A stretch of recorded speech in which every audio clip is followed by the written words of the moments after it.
That meeting. Ryan. Geared up for the fair this week.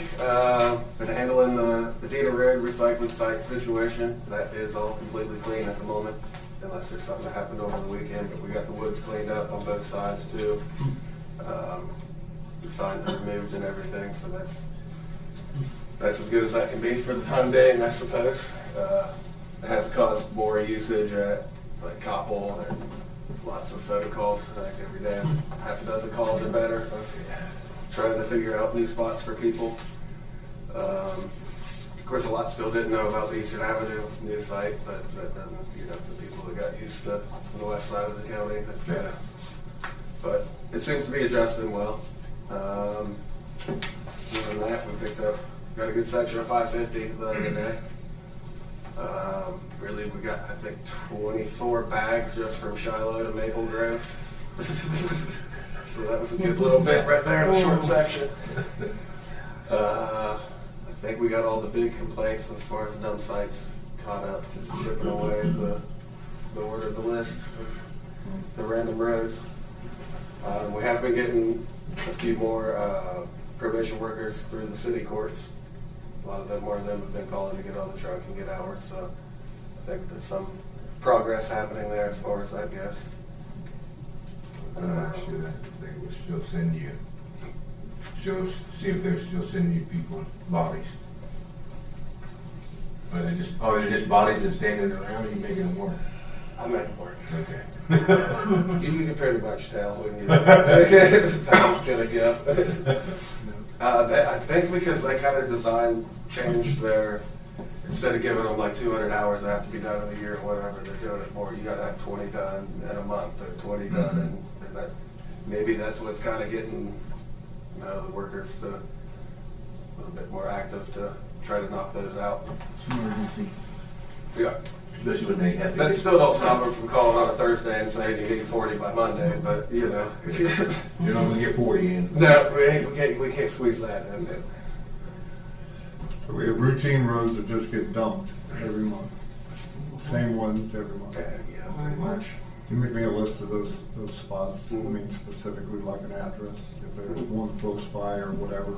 550. 550 is a good guardrails. 550 Guardrails on 550, like approaches to other major highways like Anderson Station, approaching Veterans Parkway, like from there to Golfview. That's always we clean that pretty often, every few months it seems like. Narrows Road. Put them up there if there's no predictable spots. Okay, yeah, that's okay. Work without being county-owned property or whatever, or how. I'm not sure, but we were talking earlier about more or less like trail cam stuff. We had purchased a while back solar and cellular connected, so we wouldn't need electric or data anywhere in the vicinity. It can like auto track. Now it's not real specific like auto track license plates, but you could track a vehicle as it entered a zone and follow it to a zone. A roadway would be hard because it would constantly be following a car that drives by, but you could put something together that might be helpful to identify a person or a plate or a vehicle type. A lot of situations, I mean, there's probably situations of people throwing things out the window when they're driving, that's one thing. But there's other situations, like, which I think you're getting at, where people are actually loading up trash and dumping it. That suggestion's really good, Andy. Maybe you guys get with the sheriff's department and Yeah, I think we have to be connect with them. And, yeah, I mean, that's they're going to be in charge of the enforcement, but if we can ignore Do we have any? the evidence part of it. You brought up a good point. Do we have any sort of legal issues or should we talk with the prosecutor about putting a camera on a roadway that is not county owned or county property at that point? Like it makes it easy for the recycling places like a The road, if it's county roads, Sure. you know, but yeah, the sheriff and the I imagine prosecutor there's probably probably need to be easement somewhere in there that we would have some legitimate purpose to. I just didn't want some homeowner to be angry at us for. I'm sure they don't appreciate the trash. Sure. I think they could be talked into putting a camera on it. I've given up long ago trying to figure out what does and does not upset people, but I just bring it up as a thought. But I can ask the prosecutor if there's any particulars we should be following for something like that. And so check with George first to see about enforcement. If it's not going to be enforced, then it's a waste of time. And this is just repeated unnecessary work for you. Yeah, when I met with the deputy out at the Vita Road, that he said if we had pictures, he would be willing to write the ticket, which before that was kind of that gray area as well. He said he would write a ticket and tell them not to come back. Therefore, caught again, it would be automatic arrest for trespassing. But that's, that site. So I don't, we'll have to think of some areas. Okay, yeah, if you want to follow up and make sure they're still on board with it, and then talk to the prosecutor and see if there's any Okay. legal requirements we have. Yeah, I mean, I really think that's probably it's the only way that's going to curb it. Maybe if people actually do get in trouble or whatnot, that's kind of become that free trash disposal. It's like, oh, there's a guy in a white truck, he'll come pick it up. I think the cameras are worth a shot. So we'll find out from George. Sounds good. Anything else? Yeah. Anybody else? Questions for Ryan? Good job. Keep up the good work, pal. Okay. So far, we've brought in 375 dogs. That's going up as we are having people struggle more. The GMC 2015 2500 is down again with an engine light. So I have the Dodge back for now until we figure out what's going on there. So right now we've got 2 trucks on the road. Lexi's is starting to have some problems because hers is always the one we have to lean back on. So we have that going on. 7/25 of this year, we had a 10-year-old autistic boy, I'm going to say mauled in his head area by their family XL bully, belonged to the mother's boyfriend. I am still dealing with that. The boy spent a week on the vent. They had to put him in a coma. They tried to put wires in his jaw to hold it together, but being autistic, he tried to wake up. That didn't work well. So they're still trying to keep him pretty sedated to let that heal a little bit. I have no idea when he'll be out of the hospital. He did go off of the vent Friday. I spoke to Mom on Friday, which I spoke to her every day during the weekend. And was resting a lot better with that out of his throat. Same day, we had, City PD didn't call us on that one. Sent me an email for us to follow up.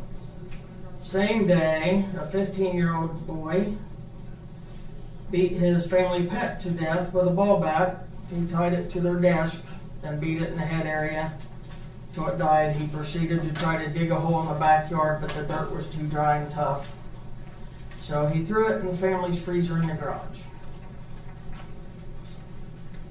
So he went to juvenile detention, and I spoke with Michelle Rout, and she will be following up with a felony.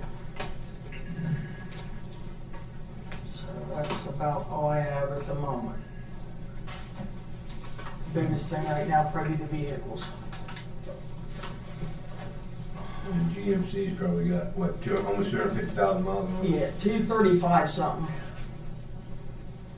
So I spoke with Brad, and he just said park it for now until we get it. We're trying to figure something Yeah, out. a little bit. yeah. Yep. Anybody else got anything? Other than 335 brought in, how many were euthanized? I didn't bring that number, but it's been several. Okay. Yeah, bring that every month. Okay. See if that's going down. It looked like it started going down. It has been going down, and I don't remember if you guys remember the 9 dogs that we had to remove from McDonald Hill. Mhm. Do you remember those? Jen got with a breed-specific rescue. Most of those were able to go to them. We euthanized the one that had bit the lady, because it wasn't coming around at all. So she didn't have to euthanize any of those. I did request them to come out and help that night. Needed a van. There was no way of getting, these dogs are probably 80 pounds. Mhm. So they did that. But other than that, I mean, me and Brad's been talking about the noise level in the office. Odie, he was out there. Yeah, it was. It's not a pretty sight. They got. I'm just gonna go ahead and take, for $300,000 we paid for that building, we got probably $30,000, we probably got $30 worth of office space. Yeah. Yeah, I'm still trying to figure out where I'm gonna set up a desk for the new hire, When does he start? in a week. Weeks. 10, Yeah, I got a member of the board lives next to me. I've been Oh, do you? talking to him about that, yeah, Larry Gates. Larry Gates. We'll see if we can get something going, turn around there. Because Yeah. the contract clearly says ample room and Yeah. amenities and new structure for the golf course. Yeah, and it's very hard to hear out there. Isn't it, Andy? Golly. Yeah, that can give you anxiety. It does. I'm out there in that. I don't know how they do it. I really don't. Okay. Any more for Ben? No. Okay, thanks, Ben. You want- Josh? Yeah, EMA has been a little slow outside of the flooding on the 10th and then the severe thunderstorms on the 21st. Luckily, we sent out a notification for severe thunderstorms. I know some people on Facebook wanted a tornado warning for the tornado was never going to happen, so I did have to check my dad's Facebook for that because I don't have my own. But I did go through and look at the comments. They're very nice. But when it comes to incidents, there's nothing to respond out to. EMPG, all the funding's been used up until I want to say October when they open up the grant cycle again. So all 50,000 has been used. For HMEP, we have trainings this month for first responders at the end, and then next month it's going to be our hazmat tech and ops classes. So we're only doing 2 of those. We should do 3 just in case like you can't have all your techs on one day. You have to have half your techs happen in another one. That was costing us about $4,000 each training, and one of the trainings we only had like 8 people show up to. So we're going to do it 1 and 1, and then next year do the same ones that didn't get to go to. You have to do it every 2 years, so it's going to save us a little bit of money. For LEPC, we had the meeting. Very low membership, so I opened up a Google Doc to basically do a survey to figure out who we can put in to replace these spots with the state. And then also I had to rewrite the service contract for us because it says the deputy director is the information coordinator. So I can't do that and be the vice chair. So I had to rewrite that with the state. That's going to accept it here. I'm assuming this week she'll send something back on it. Countywide agreements, we did get 2 in this last time since I saw you. Still waiting on Adelphi, Scioto, Springfield, Huntington, Jefferson, and Concord. Bainbridge and Franklin this last month that it came in. Some people are still sending it to P.O. Box 87, which we did dead I think 2 years ago. It's now Suite A at 475 Western Avenue. But people are still sending it there. It's bouncing back. It's taking like an extra 2-3 weeks to get here. So some people just aren't paying attention to that. When it comes to the mitigation, that's been approved by FEMA now. And our mass identification system, we were having problems with at a point where people weren't being able to log in, and that's whenever a lot of people like to bookmark the page. When you bookmark it, it usually times out after about a month, and then you have to re-sign back in. When people are creatures of habit, they go to the bookmark again, it doesn't put them in. So I got with Code Red, we basically factory reset the link, so the sheriff's in there, the PD's in there, the city, I'm in there, so everyone's able to put out stuff for it. So dispatch of the sheriff's department I just talked to you last week, and they're like reacclimating everybody because they have a new 911 dispatcher that's doing it. And then for the EOC, I hope that building is going to be done by the end of this month. I keep telling the fire chiefs because they want that as their meeting room. I think Mark instilled that in them like 2 years ago, that was where they were going to have their meetings. We've been at the fairgrounds, but luckily this month they're not having one due to the fair. But outside of that, it looks like TVs look good, the floor looks good, and just the microphones hanging from the ceiling a little bit. But outside of that, and then EOPs are the next thing I have to kind of get with the school. Southeastern's the only school that's having me sign their EOP, so since school's starting back up, I have to probably just reach out to them and see how far they are in that, because I think in a couple of weeks I have to have those all signed before they get back into school. But outside of that, it's what's been going on up there. That's a mouthful there. Wow. It's getting dry, so I might chew Yeah. it gum. A lot going Waiting on. for someone to say something. What's going on? Good. Good work, guys. Appreciate it. Yeah, we appreciate it. Any other questions for Josh? Nope. Just keep chugging along, keep the weather, fingers Yeah, crossed. keep the weather straight. And we're about to, We can't do that much with Mother Nature, but, I should wait for it. yeah. All right, Joanne. Okay, I'm here on behalf of Devin and Kim. We're now in the final stretch of the ACGP grant, being approximately 90 days from the grant completion date of October 31st. The team is currently prioritizing projects and tasks to meet deadlines. And that's with the ACGP. And regarding Ross County projects, the commissioners tour of the Ross County projects will be Monday, August 17th. Okay, Chillicothe is on a schedule within ACGP budget. Frankfurt will have a punch list walkthrough next week. Bainbridge, the monument in the new park should be set sometime this month. Is that getting street lights for that streetscape through there? Yeah. Are there street lights involved in that streetscape? Where? In Bainbridge. Is that what you're talking about, Bainbridge? I really don't know, but I can I check thought they with were. I Devin. thought there was. I was thinking they were. They got it paved now, it's nice, I mean, Yeah. I forgot I was in western Ross County there. Really? Okay, and the monument in the new park will be set sometime this month, and there is a delay in receiving the light pole and signal mass due to supply chain issues. And the UNESCO, the NPS, it will have a punch list walkthrough next week for all 4 sites. And we've received the fully executed grant agreement with the United States Department of Transportation. The purpose of the grant is to analyze traffic and identify improvements to enhance safety and ease congestion in the Pleasant Valley corridor based on future growth. The start date for that project is August 24th. And the project kickoff meeting will start within 30 days of the start date.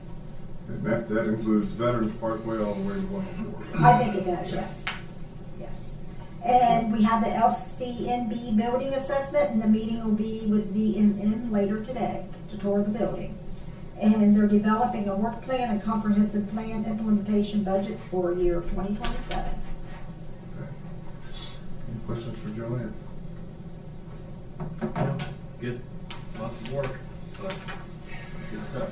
I said everybody's bumping heads and everything like that to get that October 31st Yeah. deadline. Thanks, Joanne.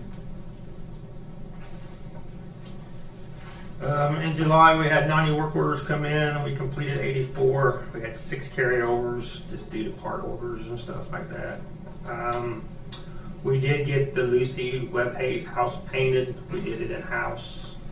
Rod just went down and painted it. We all chipped in and got her done instead of subbing it out. So, out to the service center, I do have a sinkhole. Keeps coming back by the alley docks of the building. We filled it in once and it collapsed again every time it hard rains, so I must have an underwash. I got Jeremy Ford come get me a price. I do have it, we can discuss it later today. Get that fixed. We'll have to cut the black top out and it's gonna have to get down like 6 feet to get that thing. Where is this? Right by the alley where the loading docks is on the big north side of the building. Mm-hmm. Okay. It's right there where everybody walks up the steps too, so, yeah. But we're going to cut it out and find out what's under we think maybe our storm drain busted underneath or somewhere. Not real Taking sure. everything out. We're going to have to dig down there and find out, because it's like 6 feet deep back here too. So, but besides that, we got the courthouse cleaned up from the 250 thing. I think I told you we took the flags out to the fairgrounds and relocated them on the cell arena just so we can use them up more the rest of the year. That was great. Yeah. We couldn't have been happier with the way that courthouse looked. That was Yeah, awesome. it turned out good. It looks good now stuff though. I mean, it's just not, you can't put your finger on it, but fixing up that bronze and painting up the doors and all that stuff Yeah. really makes it pop. Even without the flags and stuff on it, it looks good. Yeah. Good job, guys. Yeah, thank you. No, covered up with scaffolding. You're messing up good now. Yeah, exactly. Somebody Coming would. soon. That's really all I got, just regular, routine maintenance. Okay. Any other questions for Danny? No.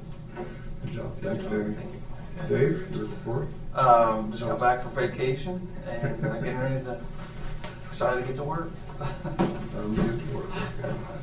Andy? Continue to monitor And you the, only got about 4 minutes. thank God. Continued security attacks, phishing, spear phishing attempts. We've got about 300 plus a month. New tools in place are doing great in catching and stopping that so the user never sees it. Does bring up ways that we ought to be considering sort of next level of things, which is dovetailing into some of the projects we've got going. We will probably implement a system where you can only check county mail from approved endpoints, approved devices. The fear right now is that a user gets a phish, attempt sent to them, they click on it, they respond to it, give their credentials, and then give away their MFA key. There's just only so many checks we can put in place to keep someone from making a mistake. And I'm seeing it in the private world a lot, where a phishing link will come in, hi, here's the document you requested, log in. And then literally the next thing is, hey, you got an MFA code sent to your phone, what is it? And people are putting it in. If someone does that here, then yeah, we've given away the store. So the next iteration is gonna be, you can only check county mail from an approved county device. That's gonna cause some headaches because the convenience of checking work email on a personal device is real. But we've been shut down. Every bad actor in the world, you could give away your username, password, MFA code, and still keep the bad guys out, and that's where we need to be. So that'll probably roll out over the next couple months. So that means I can't check my email on my phone? You could, we would just need to make it a trusted endpoint, and we'd need to do some county configuring to it. I haven't worked out the exact method, so I don't know exactly what that is. For certain people, yeah, I'd say that's probably absolutely appropriate. Some people probably don't need to be checking their county email from a personal device, off hours, off days, things like that. But the reality is that humans are the ones that make the mistakes, and are getting tricked more easily than the tech is. And it's just not a situation I want to put us in. So close that off. There will probably be some additional hardening, probably not appropriate to talk about in public meetings, but that's coming because the risk is growing and users make mistakes. It happens. Everyone's human. Homeland Security continues to prompt about attacks on government entities and infrastructure. Some of it, mercifully, you guys aren't at risk at. Water treatment plants, electrical grids, things like that. That might fall more under EMA, but actual attacks on PLCs, programmable logic controllers, like the old school hardware that opens and closes water valves and things like that. Minnesota's dealing with that right now as a state-sponsored attack. There are proof of concept attacks of manipulating electrical demand with processing units and AI data centers that, force high demand and then lower it in an attempt to fry electrical grids. Had an AI conference last week that was eye-opening, brings up some good stuff. Fun that Jordan walked in because he, working with the Treasurer's Office on a cool little AI-assisted coded app to fix a very niche need of theirs. Really kind of cool. I also have to be a little skeptical and, make sure that we're doing things. And Jordan had a very long conversation about what we're doing. But there's a lot of stuff in the next few years that's going to come up that both good and bad AI related. You and I were talking about, like, in the next few years, it's going to be a budget line item of, token, budgeting costs, for app development or systems development. So yeah, a lot of the projects I'm planning are sort of staffing dependent. I understand you guys have a vote on that today. By all means, keep me in touch on the results of that, because there are so many projects we have in the queue right now. Some are going to be dependent on outside vendors just for time and technical knowledge. That changes drastically with how much outside help I'll need if we have more than myself working on We'll it. take care of that section. Okay. Same thing, sheriff projects lined up, MFA phones, leads. I do want to give Pam a lot of credit. She has been a trooper. The VoIP implementation we've been doing with them, the people that are actually implementing the tech have, I'd say, fallen on their face. They fell on their face and through the floor and into the basement and several layers down. I'm done working with them. The service is good. The people implementing are. I've had multiple meetings with the top 2 implementation teams in the country on it, so we're going to rotate off of our current vendor. The product remains the same, just the people assisting in rolling out. She's been a trooper, absolutely a trooper. She has every reason to feed me to those dogs in the kennel and his resistant. She's been great. I appreciate it. And then we've got a domain retirement. Again, working with Jordan and his crew, we have an old co.ross.oh.us domain that has existed for 45 years probably. We have nothing in our side production on it. They've got a little bit production still that just came to a head, or just more or less came up recently. They're going to work on a path forward over the next few months to kind of work to carry it themselves rather than be relying on ours so that we can retire this, because it was the original county domain that we don't use anymore. So that's the short version. I think that's the 4-minute version. All right. Appreciate you. The paperwork, by the way, you have in front of you. Page 8 is the fun stuff. That is assuming 50 users, and that's the group that does the prosecutor stuff right now, just as a frame of reference for what things could be. Obviously, if there's more than 50 users, that changes. If it's less than 50 users, it changes. But that's a good monthly price point to think of. So that's the old 4-minute version. Any questions, David? No, thanks, Andy. Thank you. Yep. Any questions for us? No? All right, we appreciate you guys. Thanks. Good work, everyone. Makes us look good anyway. Jordan, anything you need? Thinking about that stuff all weekend. I started like, Take care, Ryan. what about this? And like, throwing into We will. Can I do this? Like, yes, you can. As soon as I can get some free time, I'd love to sit down. This is You looking at that cursor? How we doing? I haven't had a chance. It was a busy weekend. Wife was out of town, so me and all the kids are sick on the weekend. There's another one too, but I wrote down. I can't remember the name of it. One of the guys, he was the lead for Project OHIO's John Huston's son or something like that. He was talking about a couple Yeah, I don't know. And then I put it on a different email of mine, so. 61 bird species, 72 gold. You'll be to my I said it last night. I played 72 Yeah. but 2.5 days. Oh, that's a lot. Andy. 27.36. Andy. Yeah. Mayor's second. I was locked in by the end. The second day was worse. Should have ran the door and changed. Sorry, it. Oh, you're Oh, nice to meet you. You look like, weren't you? Oh yeah, we had a great. She's been sending me emails that are completely. Like your comes out there. Nelson, are you getting a return back to you? Do you ever want to messages? Sound. The return Mosquitoes. was like reports one and all tells us exactly why. We did have a boat. He's like my Like mom. one. Being off the grid. Yeah. I'm gonna, It used to be so. Unfortunately, not the best email to you and David. My He's going to be at Ross County Ohio.gov, not It Ross used to County be completely Commissioners. off the Okay. grid. Always had power, but we didn't. I don't think for him it's ever existed. That predates his time. You get Ross County Ohio.gov, everybody can be first name, last name, so. I'll have to show you this whole project you did. Ross County. Yeah, it's fun. Okay, thank you guys, sorry. Fun. Yeah, to shoot that through. All right, so we're all good here? I haven't reached Mr. Mercer about everything in I'm Lebanon. sorry. I'm accusing a piece of candy. It wasn't melting very fast. We're gonna be here until. Yeah. Over a bunch of stuff. All right, nice to see you guys. All my health and energy. I know, I know. I'm working on that. I actually had a meeting. That email to you right there.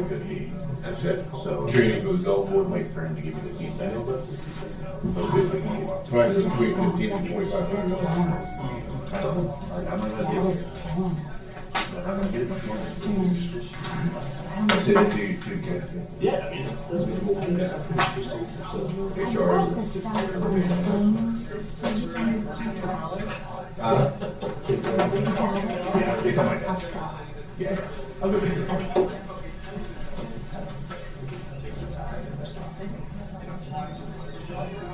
Okay.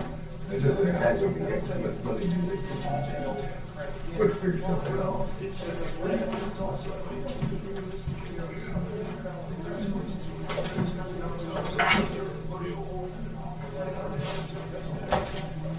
It's always been kind of shit. Did they give us some domain officer training? I don't know. No, I don't know. Yeah. Who? Are you sure? I did. You did?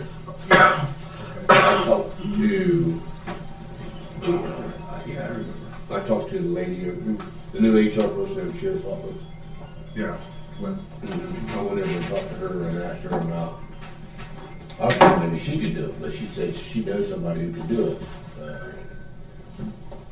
That's what I threw it out. I think that's. Pretty comprehensive to me. Yeah. Yeah, I think that's okay, right? Oh, yeah. we just have to figure out something. And it should already be under budget. We're close to it. Kathy said we don't have that much money in their budget for that. We're moving funds today, $2,000. Right. Yeah, So we can, yeah. That's all vehicle related almost, right? They've only got, well, no, there was a lot of money between January and April. Oh, I remember when I was. No. I was thinking that we were going to if that's what last year or this year, it's at zero, so that's pretty good. And the problem is, you're more sophisticated. Oh, good, you got it signed? Everybody was. On your ID. This is. We can take a look at it.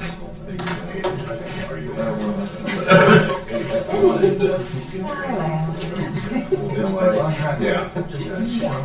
You already signed it? Yep. There, and then you're good. All right, Dave, we got ourselves together, I think. But glad you came in this morning. Talk about IT and Compass and see what's going on there. We've got a real healthy jump in there. Ask for 2027. So explain yourselves.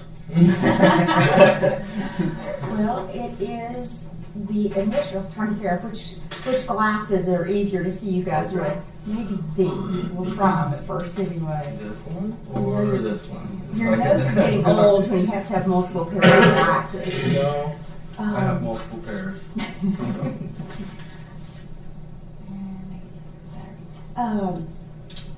The budget, we're anticipating, I'm going back to the others. We look much better off fuzzy. Didn't say that. These are my computer glasses. They are good for near work. There are several factors that will be coming into, I guess, decision making in the next few months that will impact that initial budget.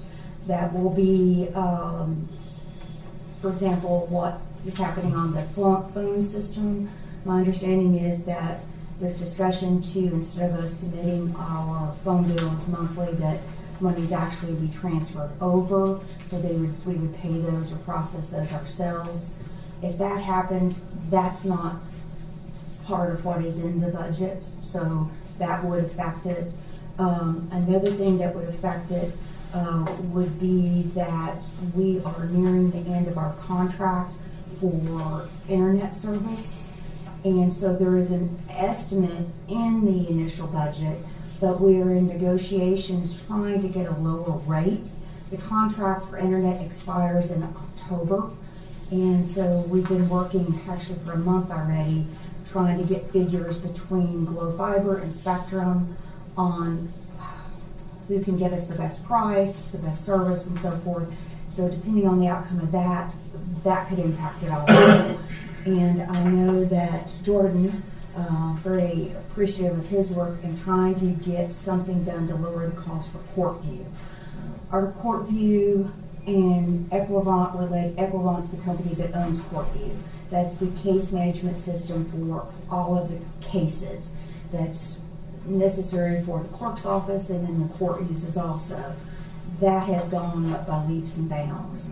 And he has taken it upon himself to try to negotiate getting something lower. I don't think it's just us that it's gone up for, but it is something that could change. So we got some pieces that may still, regardless of today, change that we would be presenting you updated information on. But with regard... With that, would you like some help with that? We use a company out of Cleveland called Spyglass. Okay. And they know all the vendors, they do the negotiating and everything, and they've saved us $50,000. Wow. My negotiation is pretty clear with Courtview at this point. It's either they lower our cost or we're going to go with another vendor. I'm not giving them any more ultimatums.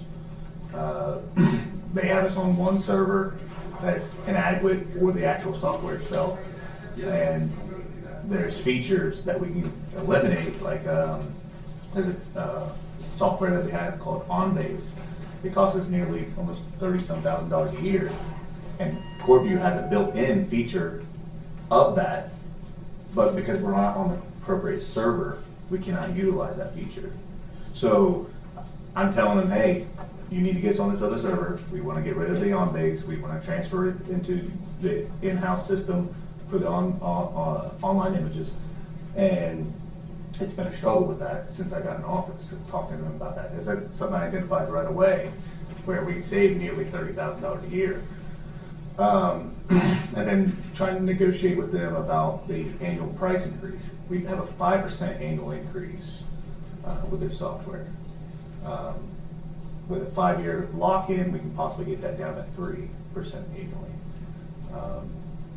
And I told him, like, it's nearly $40-some thousand a year during the whole term, or it gets up to almost $40,000 during the whole term of a cycle for a clerk. It's unsustainable in a rural county like that. So we're discussing early stages really of how we're going to move forward. But I put them on notice, like, hey, we are going to do RFPs if they don't start working with us. Yeah, right. Seems as though what you're offering is a benefit to them as well. I mean, it's an enhanced service that they would be providing, and partial services handled already by another vendor. Am I understanding that correctly? Yeah, I agree.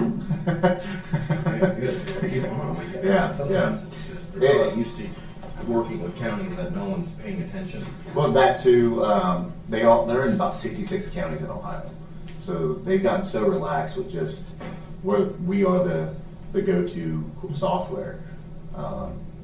Where I'm more on the line where I just need the basics and we'll go from there. And we're working with them, trying to work with them.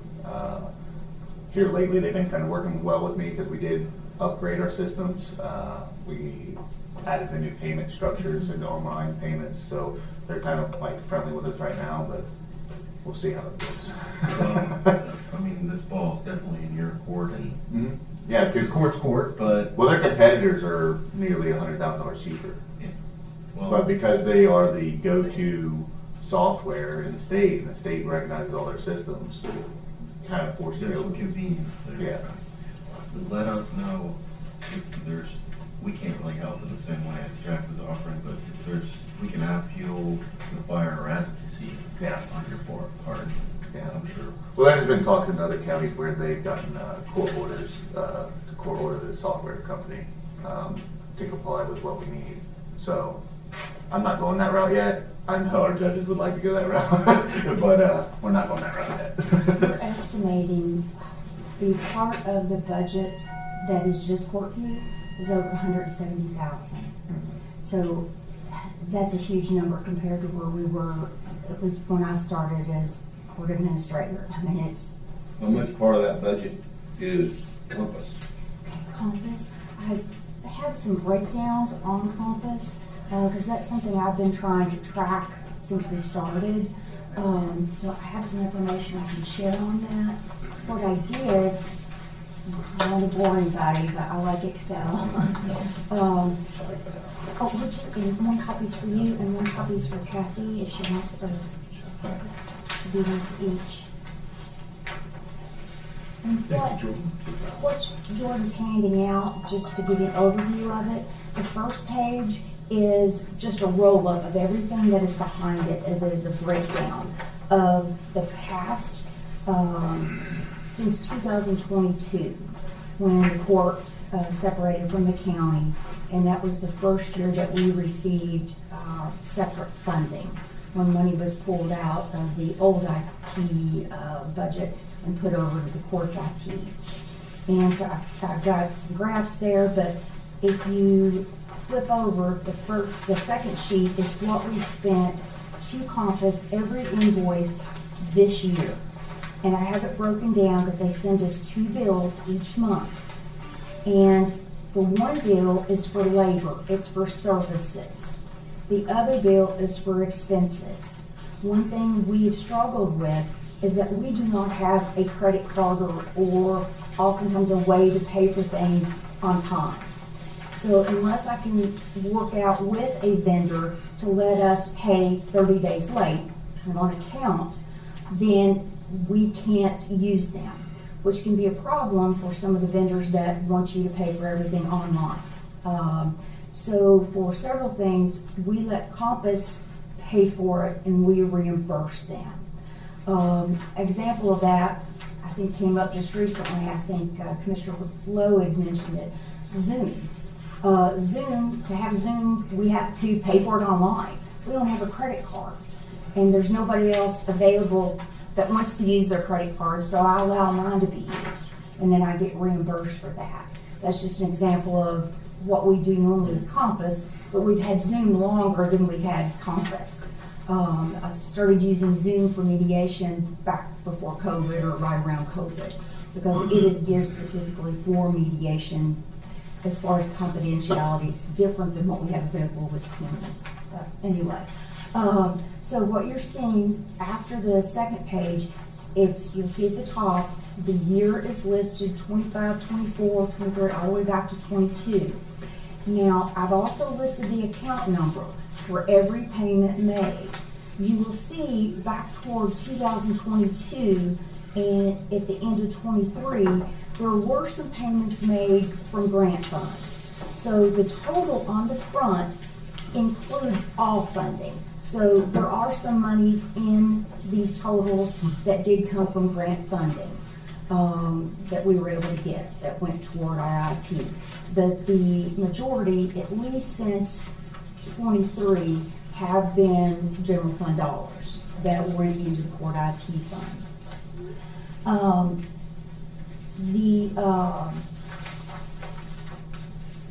There is something I do want to point out, just in general. The expenses originally were all lumped together, but when I started seeing that as we got our software upgrades and security upgrades, and Compass was paying for it all, it was making their bill look bigger. So it looked like their labor costs were going up. So that's when we started splitting the expenses out. There are 2 expenses that are not split out though. One is for the Microsoft Office, because they are able to buy that, I guess, in bulk. So they don't have a separate bill for us each month. They sell it to us at a certain amount. So that's included in their labor. And something called Datto Backup, because again, they have a contract and they provide the service to other of their buyers or their customers. So that is included in labor. Everything else is split out into expenses. So you're going to see 2 different things there. For the past 2 years, the Datto has been a big chunk. That is about $2,000 almost a month. That is one of our servers. It's a cloud-based backup that is supposed to allow us, if there was an emergency, the courthouse was, something happened, a fire, whatever, or some reason that we could not continue to do work here, it would allow us to set up at any location, pretty much with a laptop, without having to go in and try to reset up the structure that we have now. So that is one thing that is different the past 2 years.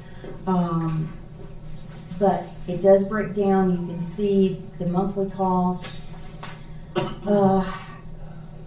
Pretty much I've tried to go through, and for any time there was an oddity, I can tell you what the issue was. Last year, looks like it was April, it went up to $7,000 a month that month. That was when we had that lovely email issue where our probation chief's email got something that's sent out to other people. We had to have lots of help from Compass to figure out what was going on. Then later on last year in June, we had new computers prepped. In July, there was a problem in the archives building. So I can pretty much track what's going on, why there's been bounces up and down.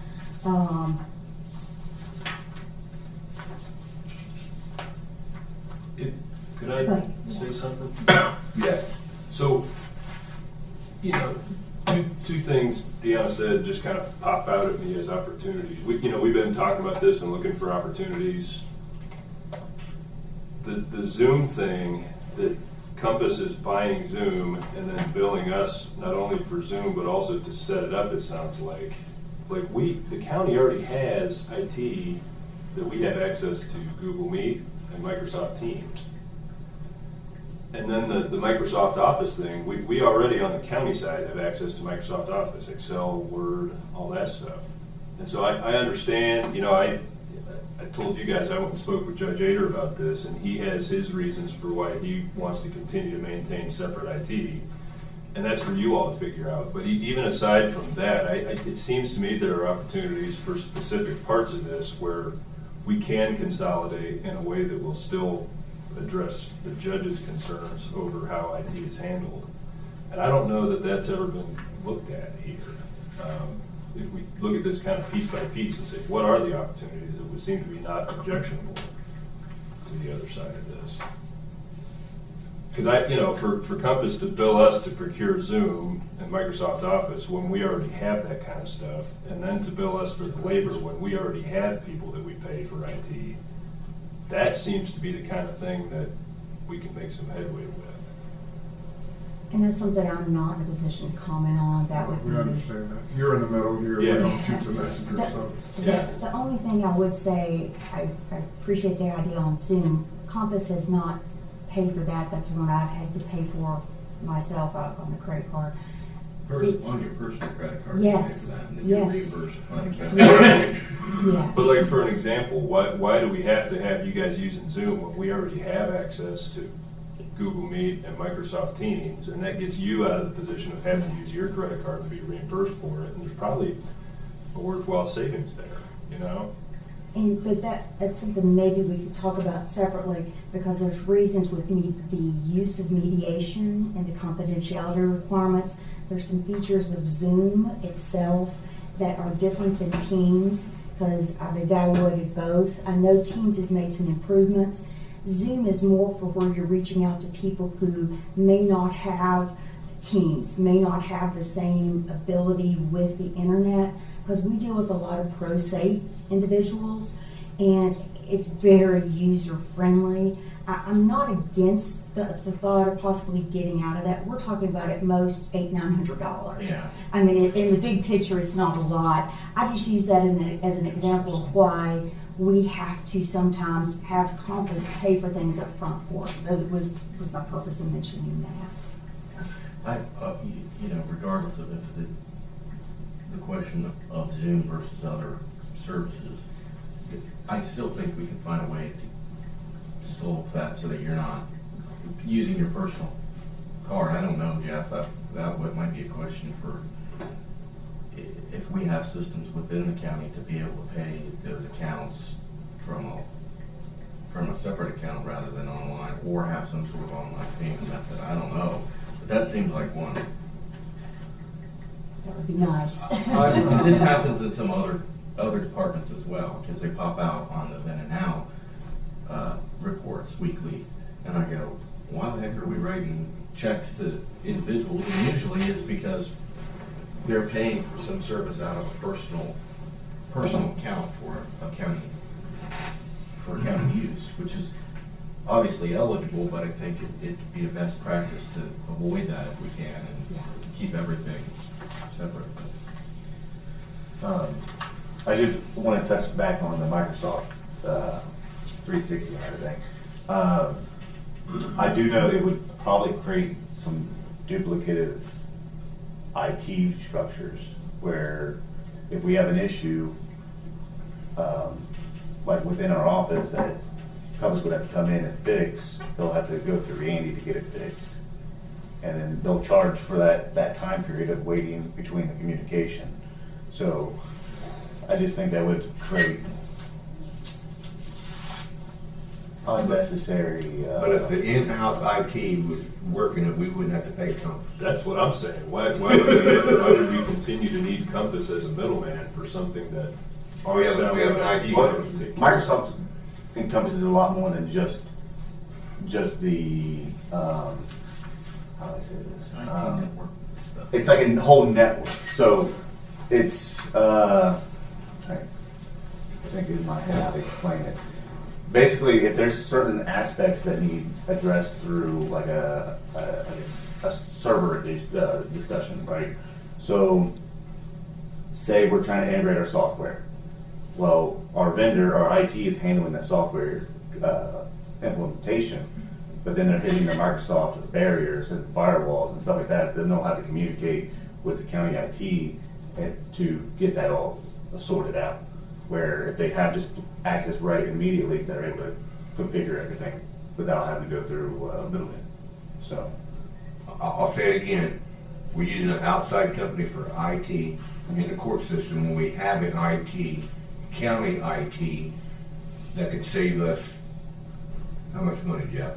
We haven't really dove into it because of the issue of, the judges have what they want and the county has what it wants. And I will say, when I went and spoke with Judge Ader about this, he had what seemed to me to be some very valid reasons why the court should have a separate system having to do with like issues of, the executive branch versus the judicial branch, which I understand, and it all made sense to me. But aside from those kind of fundamental issues of how government works, the Zoom and Microsoft conversation we're having seems to be a good place for us to start to say, well, where can we consolidate? Where do we all agree?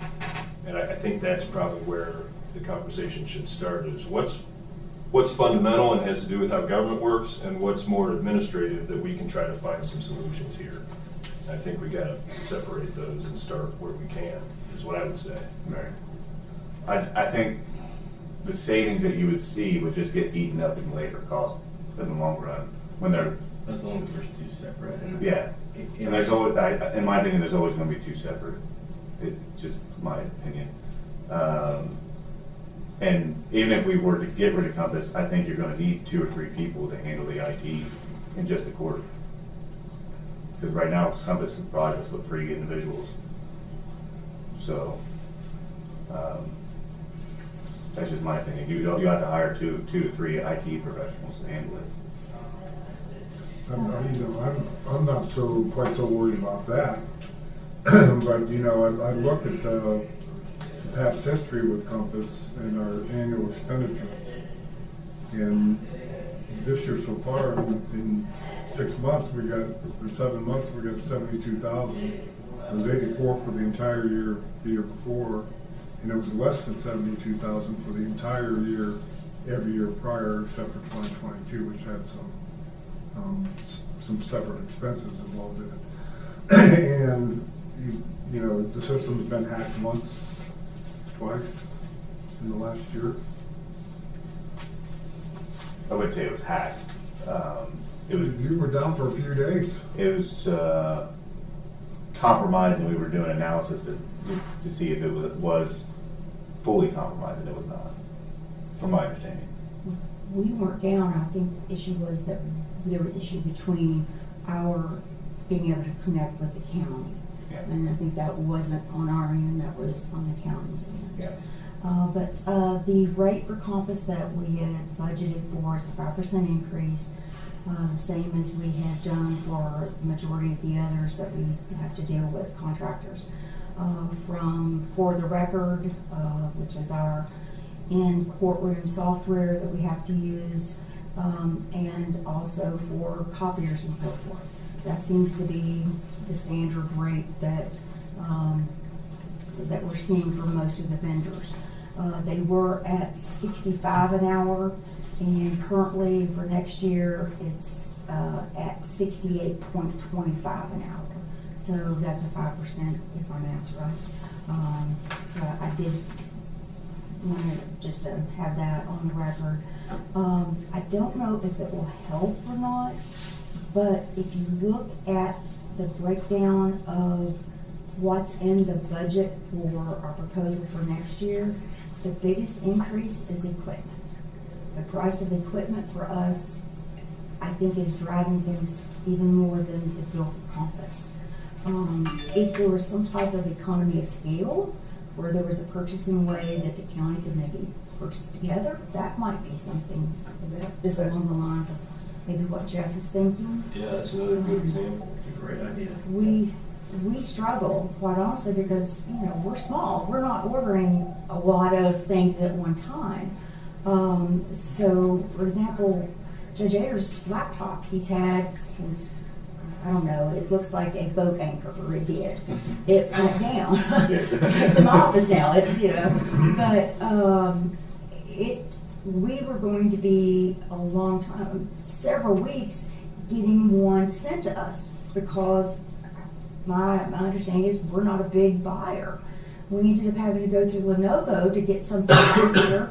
Lenovo, again, won't let us pay on credit, so we had to get Compass to buy it so I could get a laptop that worked for the judge.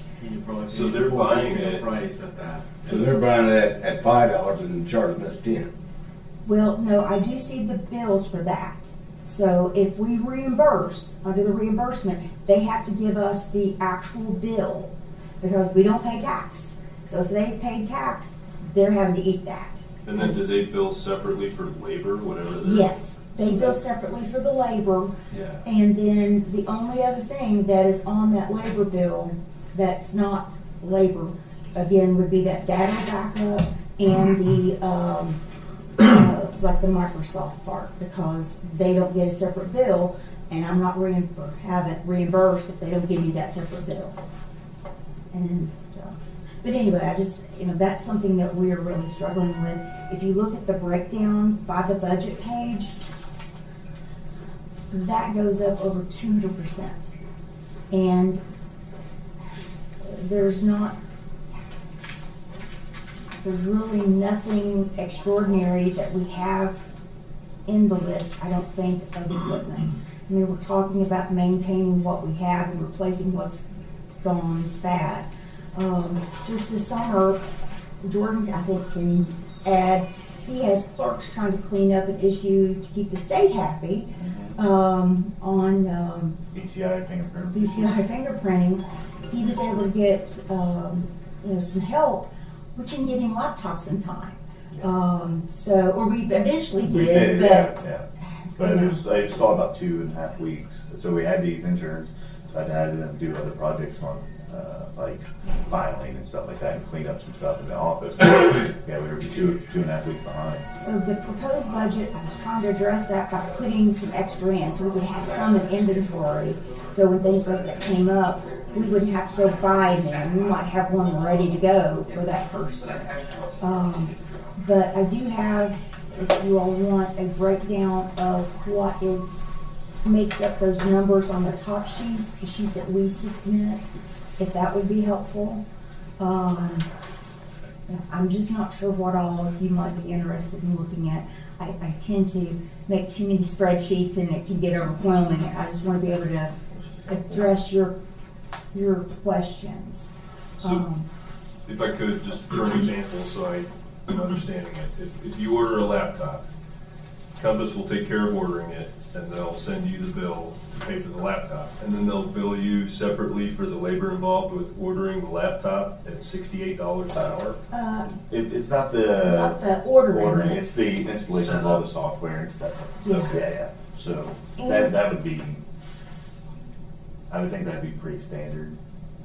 And they also, because we do not have in-house expertise other than Jordan, he's who I call for questions, or Lisa Bear, who has some knowledge. I don't know what kind of computer to order. When we were at the county, Andy knew that. You know, I relied on his judgment. I don't have that information myself, so I have to rely on Compass to say, what kind of computer do we need? What kind of equipment do we need as the IT consultant? You know, and give us recommendations and give us pricing. So they do charge us for time spent doing that. But again, when you look at the invoices, they're very detailed. I mean, they give everything they do on them. So one of the ideas that's been discussed is the possibility of having a county employee who reports to the judges, and, you know, we could put it in the judge's budget to employ this person. I guess the county employs this person, but they report to the judges. We can probably do that for less than $68 an hour. Mm-hmm. You know, there's not a county employee that I can think of that's making $68 an hour. And again, I mean, this is kind of me shooting from the hip, but these are the kind of opportunities I think that probably exist if we can really get into a conversation about this and say, where do we all agree and what's possible here, aside from the... And to that point, I think you're doing well in setting or articulating the expectations, and I think that's important in that, you know, we're not going to get everything all resolved around all of this. There's reasons why it's been talked about a lot. There's separation between those, but I think a starting point, as you said, is looking for those opportunities to collaborate more. And a great example is, you know, that consulting piece, Deanna, where, you know, I'm sure we're glad to, just as Jordan's impressed me a lot with his IT ability over the years. Jordan's a savant. But there's opportunity, I think, to, you know, give Andy a call or give up, you know, whatever that looks like that's separate from the IT networking management end of all of this. If that's where the conversation goes, I think we're open to any and all opportunities to seek some consolidation and collaboration, because I think there are situations in which it improves both our side, your side, and then the county overall as a whole, where there's not just savings, but efficiencies that can be realized. There's also some additional emphasis here to address this, because due to House Bill 96, we're being rated for our liability insurance, or property insurance through Corsa. And that's sectioned off into different tiers. And everywhere else we were tier 1, we got the best discount, except of course the sheriff's office. So we kind of worked to deal with the sheriff's office, that the sheriff has his own employees in there, and the direction comes down from Andy and the county IT department on what to put in and how to put it in if they need any assistance. So there's an MOU there. They're not into the sheriff's business or personal files or anything. He's just pointing the right things to comply with House Bill 96.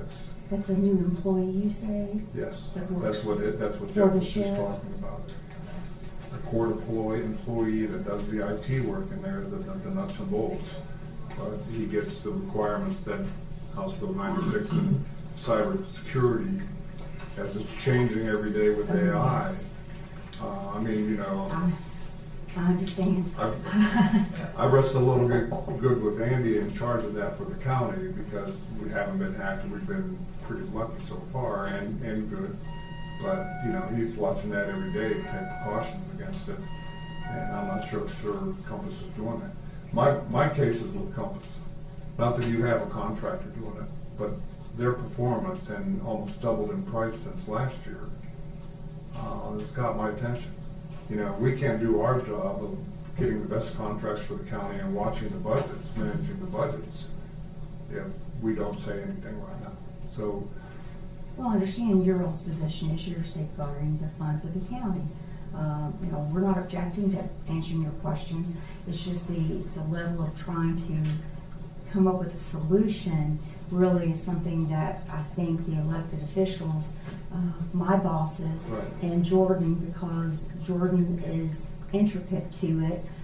The law is such now that like the case management is decided. That's been put over in the clerk's office. Mhm. So there have been a lot of changes, things that are going on, like you say, the cybersecurity requirements, the requirements with regard to websites, ADHD, you know, so many things that are coming into place.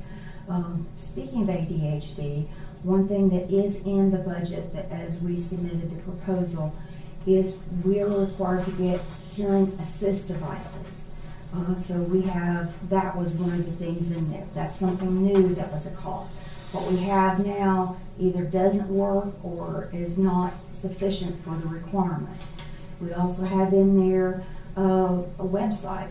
There's $10,000 set aside or requested to help Probate Juvenile Court develop a website.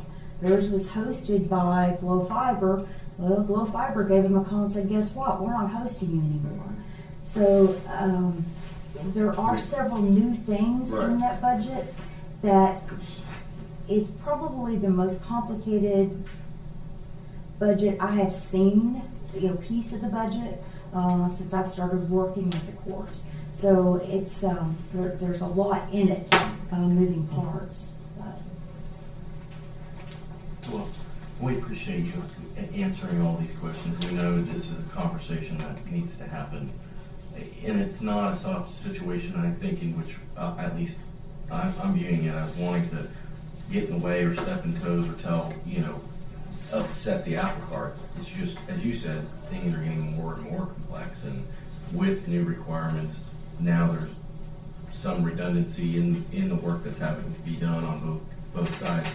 And the big ticket really, to me, isn't the court budget, it's the implications from an insurance standpoint, because I think that is what, $350,000 difference in insurance penalties because of that compliance related issue. So yeah, I know we have to fill out a questionnaire each year, and that is one of the factors that is considered. I usually have to get Compass to do that because, again, the questions that are asked are far above my knowledge as a court administrator. But if there are specific questions you have about the budget, about the numbers, I'll be happy to try to explain how I came up with them. Anything particular? we do have the budget review.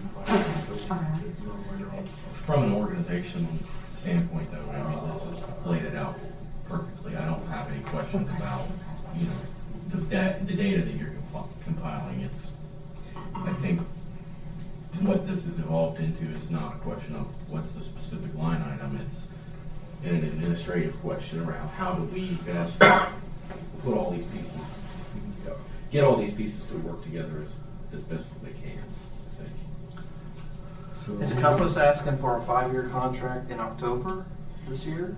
Or what are they asking for? What they have done in the past is their contract, it reads almost verbatim since it started. They're asking at this point they asked for a 5% in the one that's in place now. It goes through the end of the year. They did not build in, when we were talking with them and doing the initial budget, they did not build in an increase for 2027. They kept it at the same rate and the same anticipated number of hours. The issue with that is, again, that's an anticipated number of hours. We don't know ultimately, depending on what the case is, how much time will need to be spent. It could be more or less. It's an average. But that contract does expire at the end of the year. Last year, we had a delay because originally it was just signed by the judges and the commissioners.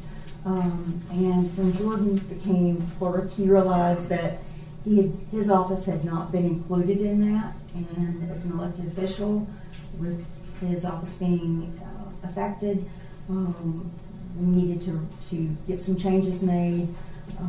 And so he is now included specifically in that contract.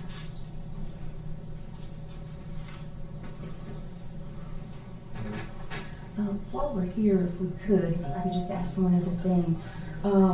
We, on the VoIP phones, you all had signed for us the paperwork, the agreement to do the VoIP. We've got that implemented now. We're actually using it. I think you've signed off even on our request to get rid of the old phone system that was no longer being serviced. We have 3 addendums, one for each entity: probate juvenile, general division, and clerk of court's office, showing what changes were made. It shows what was added, what was taken away. As we got into it, we found, like for my office, we didn't need one of the phones. I think in Lisa's court, they didn't need one of the fax devices. So there's been some things that have had it go up and down. So I'd like to leave for your consideration the 3 addendums that show what those changes were. The second page, it has like a little breakdown of what was added and what was removed, so you can see what was done differently. So if I could, I'd like to leave those. They have been reviewed by Jeff Marks, signed by the representatives of each area, Judge Ader, Judge Benson, and Jordan. If I could leave those with Kathy to have you consider those while we're here, I appreciate that. Okay.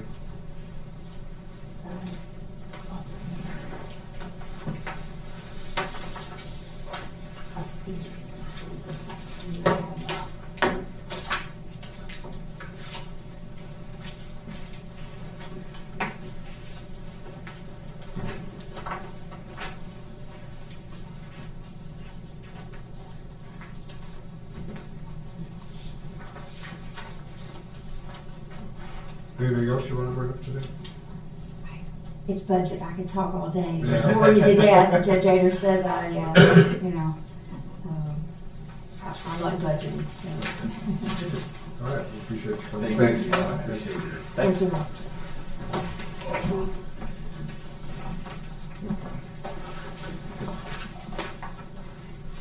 I've got a meeting at 10:30 with the engineer and the mayor on conveyance.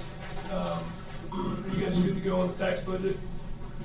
Really what was in that email is the highlights of it. Are you guys good to adopt it?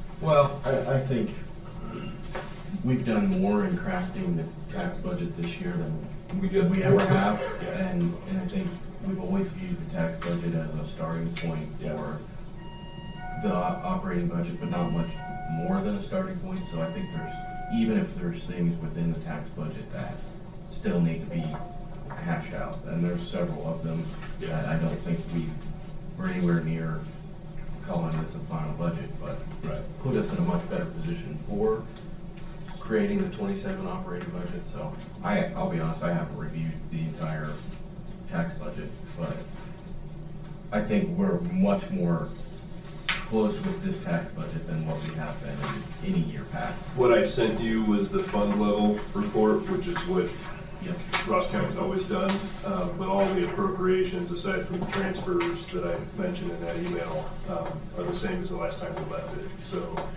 if you guys adopt it today, and then as soon as you're ready to start having meetings with department heads, the sooner the better, I think. I think you all agree. So I'll be ready to go on that whenever you guys are. Okay. All right. Cool. All right. All right. Thank you. Appreciate it. See you guys. See you, Jim. Is there anything I can answer? Assist with? No. I just want you to have any questions or thoughts.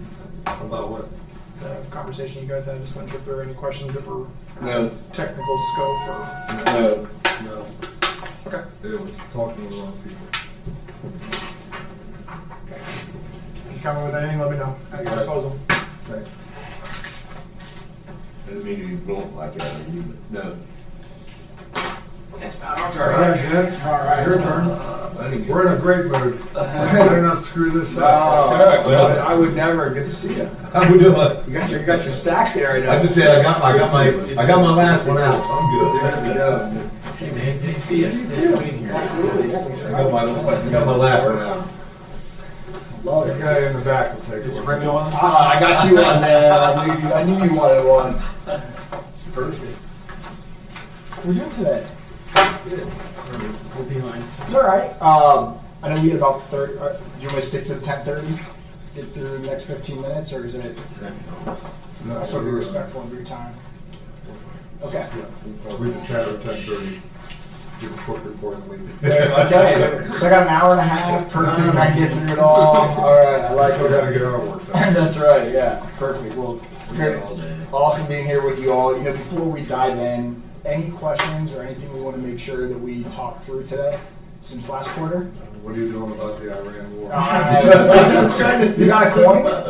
You got a coin? Seems like we're in a ceasefire at the moment. I mean, that's going to be the big genesis of the conversation today. And unfortunately, that it's been a big driver in the markets by the tone of the top level to the Fed to everybody in between. That's really been the key driver holding up a lot of policy, a lot of decisions across the board there. So you hit the nail on the head, Jack. We're going to talk a lot about the situation overseas.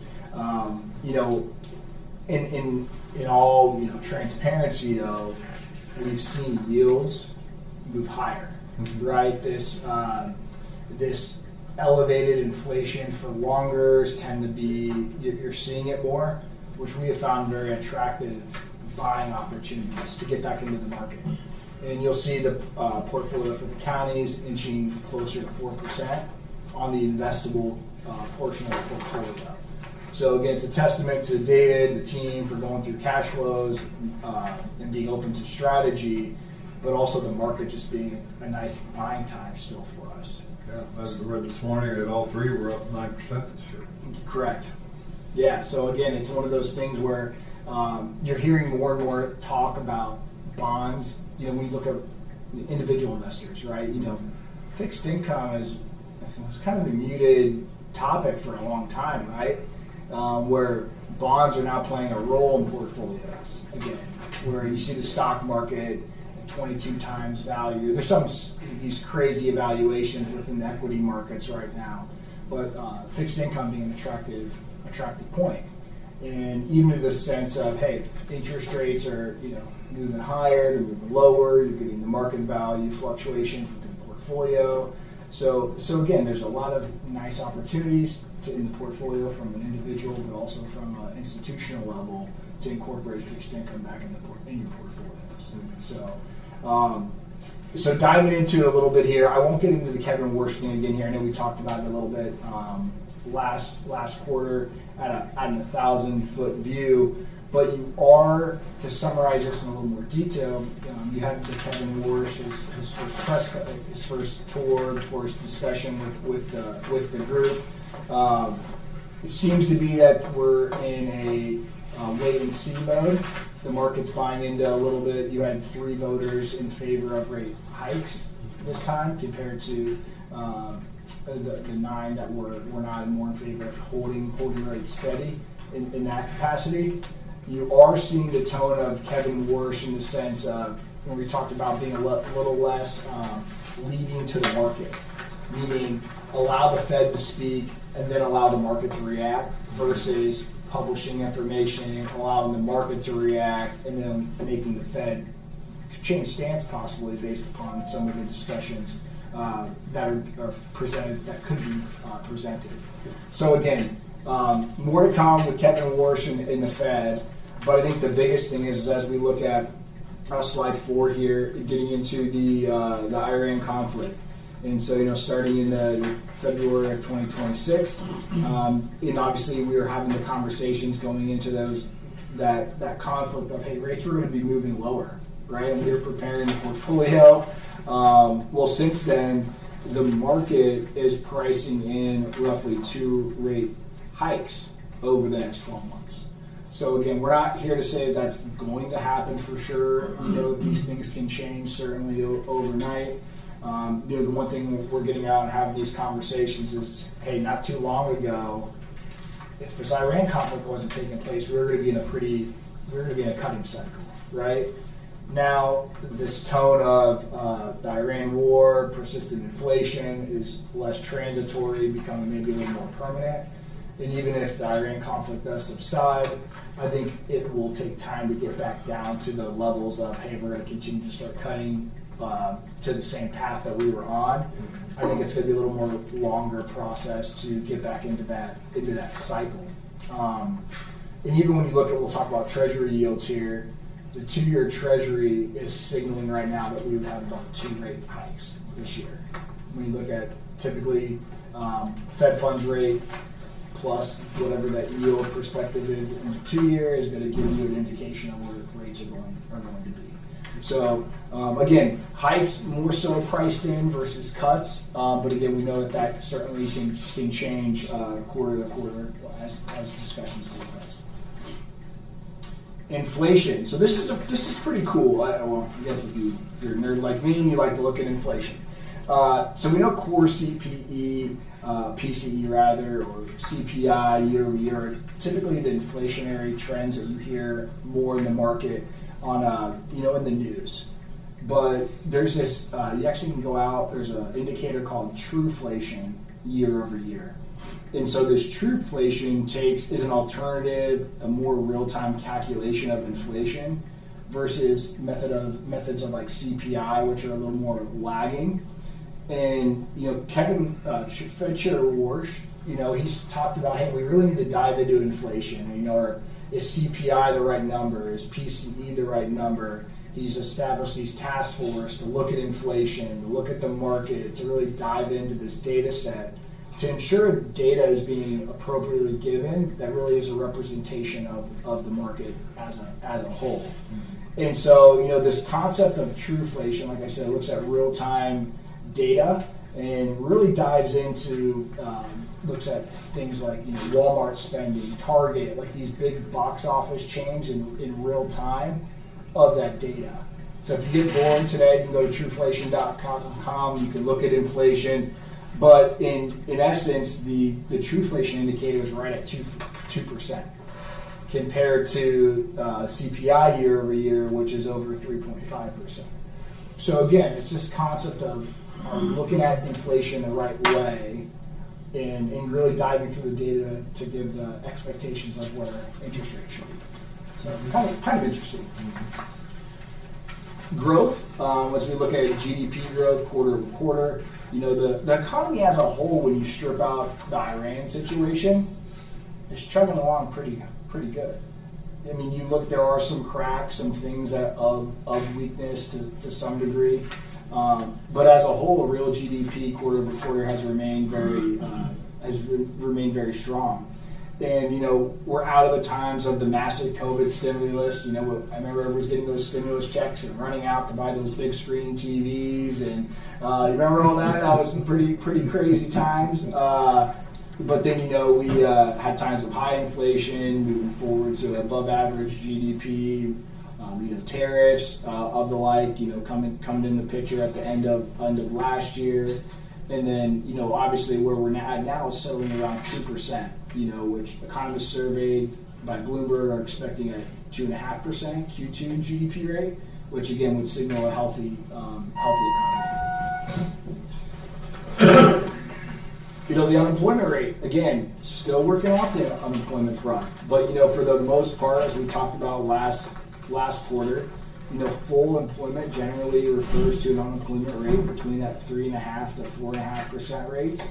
I did see that the initial unemployment claims ticked up a little bit higher from last month, but overall the employment picture continues to be sufficient, continues to be strong. We're, the whole AI craze, taking people's jobs or changing the environment, these technological advances, they haven't fully filtered out across the market. Obviously, you've seen corporations put a lot of business investment into AI, into technology, but the unemployment rate for the most part remains sufficient, remains strong. One of the recent variations in the non-farm payroll, what goes below and then above. Yeah. It's just unbelievable. I've never seen anything like that. And when you factor in that in southern Ohio, Appalachia, really, 46% of males between 18 and 24 are not in the participating labor. 46%. 46%. What if they were in the participating labor? Correct. What would happen to the rate, right? The unemployment rate's going to move higher. Mm-hmm. Exactly right. That's exactly right. Well, we got more jobs coming in. So. That's right. And you're seeing even like the shift. I was reading an article that talked about 30-year-olds living with their parents longer. Have you seen that? I don't know if you've seen some of those statistics. And obviously the affordability of a home, right? I mean, that's a big thing now. Or just being able to survive on your own when you have student loan debt, you're trying to pay for a car, and you got all these other factors that are attributing to you not being able to maybe live on your own as you have been in the past has really shifted. So yeah, you're right. It's a really comfortable that. But yields, yeah, as we talked about the 2-year Treasury yield, I think we're probably a little lower this morning. I think with the market opening a little hotter, given the ceasefire discussions, I would expect inflation expectations to cool a little bit. But in regards to the Treasury yield as of 7/24, we're settling in right around 4.3%. Again, we talked about that as we know where the current Fed funds rate is, the 350, 375 rate range. One would expect that would tell us that there would be 2 rate increases in the market here as we would push forward. But again, still great times to lock into interest income and provide that stability given some of that intermediate to long-term part of the yield curve. Then on page 9, just real quickly, just to give you an idea of the shift of the yield curve. So again, why we're experiencing what we're experiencing, from December 31st of 25 to July 24th of 2026. I mean, you can look at that increase in yields across the curve. I mean, the 5-year Treasury up over 68 basis points. The 3-year up 81, the 2-year up 84. So again, nice attractive entry points. You're seeing what we call more normalization across the yield curve, being rewarded for going out longer with your money. Again, a positive to the portfolio for the county. And then lastly here on page 10, just to give everybody an idea, again, where we've settled in with interest rates, that 350, 375 rate range, the 2-year Treasury being up over 4.31%. And again, it's a healthy time to be active in the market. We know the Fed's target of 2% inflation. We know the 2-year average yield over the past 20 years has been right around 2%. Again, we're above those levels. Nice entry points in the market when we can do so to extend it from the portfolio. Any questions there? I think the interest rate and the inflation rate that's associated with it. There's a couple different ways to look at it. Of course, as consumers, we don't like inflation. That's cool. Of course, as elected officials, we don't like our constituents experiencing that type of inflation. But from a revenue standpoint, I think we're maximizing that as an opportunity.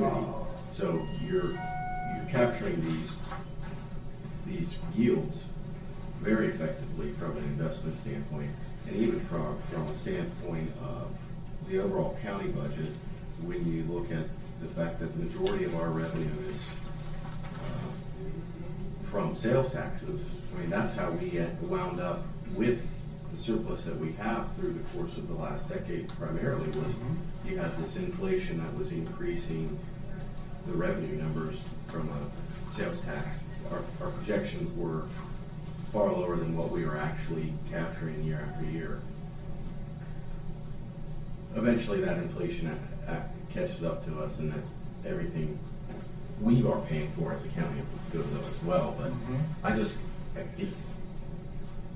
there's a lot of indicators that we can look at through that from an overall county standpoint, and that's why it's so helpful when you come in quarterly. And David, Well, I want to point something out too, kind of highlights our strategy and effectiveness. If you go back to page 8, right, if you look, you know, when I took office here in 2021, yield rates were incredible. But our portfolio was bringing in an average expected return well under 1%. In that time, since 2021, the strategy has always been, we were expecting higher yields. So what we were doing was taking realized losses. We were reinvesting out longer and capturing these higher yield investments with the entire plan of always with the belief that this wasn't going to last forever and take advantage of it as much as we can in the time that we can. And that's still my position. You know, when we were here earlier in the year, we were expecting rate cuts, right? So our strategy still was to take advantage of these high yields for as long as possible, lock that out.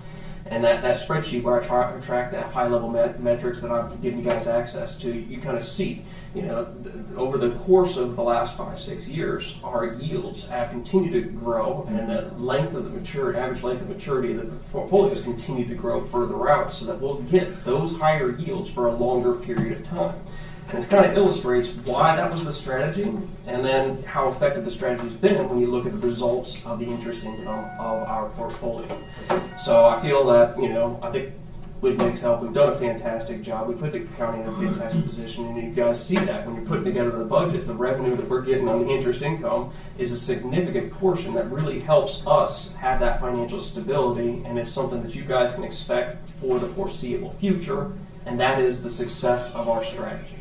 Really proud of that, and I think we've done a pretty good job, and it's putting us in a pretty good spot. That interest income is very powerful to the bottom line, and I would say that interest income helped us be in a position to relieve property taxes last year and continually, because we had some form of revenue that the county wasn't previously really relying on or even looking at as a revenue source. That's changed because of what you guys have done in capturing higher yields. We also, we had the benefit of the ACGP funding being in our treasury, which it's a short-term giant boon to the county's general fund. But yes, that's something that we can't expect as a long-term thing. But I think we did a great job of taking advantage of that over the short period of time that we had. That's right. We did, and I think there's an adjustment to the percentage of that return is still reliable. We have less in the treasury to earn interest from, but the percentage of that yield increase is still powerful to the bottom line. Yep. It's great. As we look forward here, just to give everybody the things that David and I are going to be working through as we go through June to September will be cash. So we're really monitoring our cash flow. Obviously, we talked about that. Especially with the ACGP. That's been the majority of there. That's a lot more to take on because there's a lot of money coming in and out for those projects. I really wish that they would have just given us the sum of it to begin with, but they want to do it in portions, right? There has to be a certain level of drop down before they issue another amount, and especially now with the time crunch on the money needing to be spent. It's in and out, in and out. But once again, we're doing the best we can to capture that interest in that short amount of time that we get to hold that money. Yeah. Keep running on it as long as we can. That's right. Really, every day matters in some way when you're talking millions of dollars. Well, that's another thing too that I want to highlight, that the building department and the auditor's office have been fantastic to work with on this and helping me be able to monitor those cash levels, right? Knowing what I can expect from week to week in terms of disbursements from the state and then disbursements money back out from Ross County. It literally is a weekly thing. I've set it up with the auditor's office and the planning department so that I can get expected totals of what's coming in and what's coming out, which allows me to work with Nick and with our cash position to try and maximize those returns. It's been a pain in the butt, but it's been effective. Well, I'm sure they were a little bit annoyed. The treasurer's never asked me to do this before. Well, we've never really been in this position before, and I want to take advantage of it as much as possible. Props on the collaboration between the auditor and Devin and the planning office, because that, if you had one piece of that three-legged stool that wasn't working together, it would be really, really. It'd be an opportunity cost. Then I have to keep a larger cash position where we're not getting those same returns. So this allows me to maximize. Or we're delaying projects because we don't have the cash in Yeah. the position that we need to. So. So, that's the one thing we obviously are looking at cash flow, and even in the low general fund point for the county, we'll be getting into the later, the November, December months from the cash position perspective. So we are looking at that and making sure we're going to be staying on top of it. But, overall the portfolio yield coming in at a 3.95, the weighted average maturity of the portfolio coming in at 2.40%, or excuse me, 2.4 years. The goal with where interest rates are now, we have a desire to shift the weighted average maturity a little shorter in nature, just given the great short-term buying opportunities we're seeing in that 2 to 3 year space, just given where the yield curve is at currently. The recommendations coming over to David, still the majority of those have been going out in that 4 to 5 year area to, again, lock in that budgetary interest income. But again, there is thought that rates could go higher. So we want to make sure if that happens that we have enough liquidity on the front end that we can take advantage of those rates as they do move higher on that front. The total earned income year to date over $1.7 million. That's just on the securities. That doesn't include the money that's been in Star Ohio as well. But the remaining fiscal year projection is north of $2 million on the investment portfolio. So when you include Star Ohio, we're going to see well over $4 million in interest income alone this year. That's good to know. I don't know that is, I'll have to confirm, but I don't know that that's fully captured within the tax budget projections that we're about to pass later today. So well, you guys are doing projections for 2027, so those are numbers too. We can work with you on that to try and give you a better idea, but yes. Okay, right. Yeah. It is in the 26 budget. I'm mixing up, but yeah, that would be where we are with the 27 budget is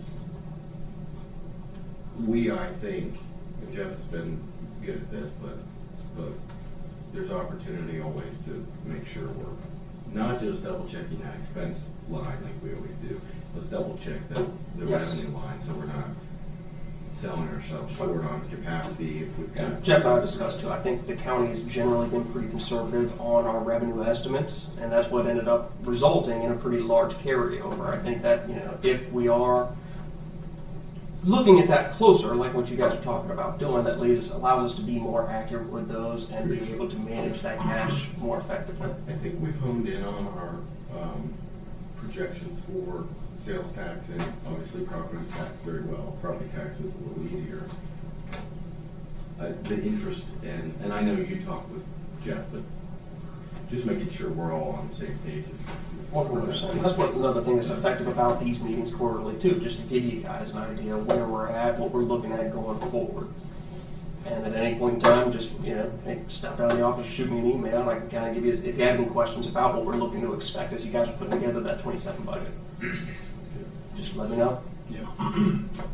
Kind of playing on that, if you even go to page 13, just to give you all an idea from a budgetary perspective and how we can get pretty. This is why we do what we do. Providing you long-term budgetary interest income through a variety of different interest rate cycles. That's the name of the game. And in its simplest form, everything you have 18 million out in that 5 year space. The average yield on that is a 4.64%. So again, if you would take that 4.64%, you times it by the $18 million. Again, that's just to be simple. Things can change, sure. That's going to give you the amount of interest income on that pot of money you were going to expect to earn over those specific time periods. So again, it's a very nice layer to the portfolio on how you can budget for that interest income, and continuing to be mindful of again, when things are maturing. Inside of the 0 to 1 year, our average is at 3.68.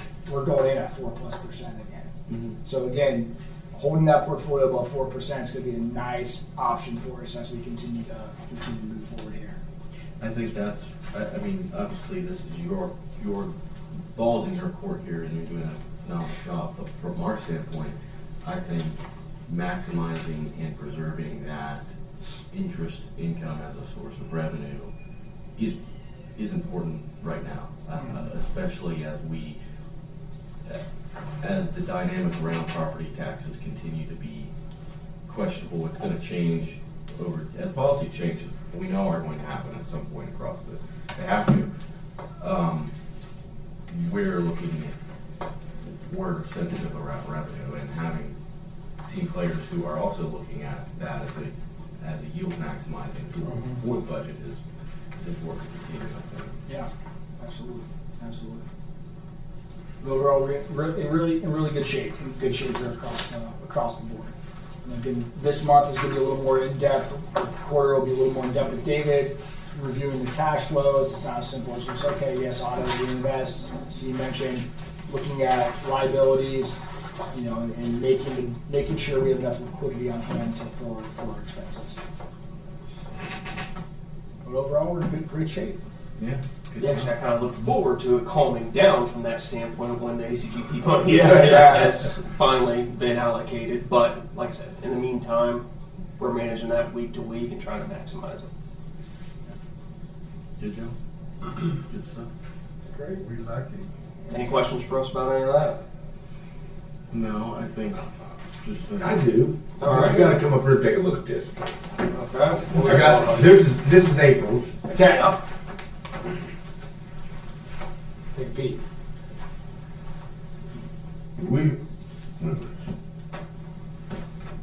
This is April's. Went from here to there. Why did we end up?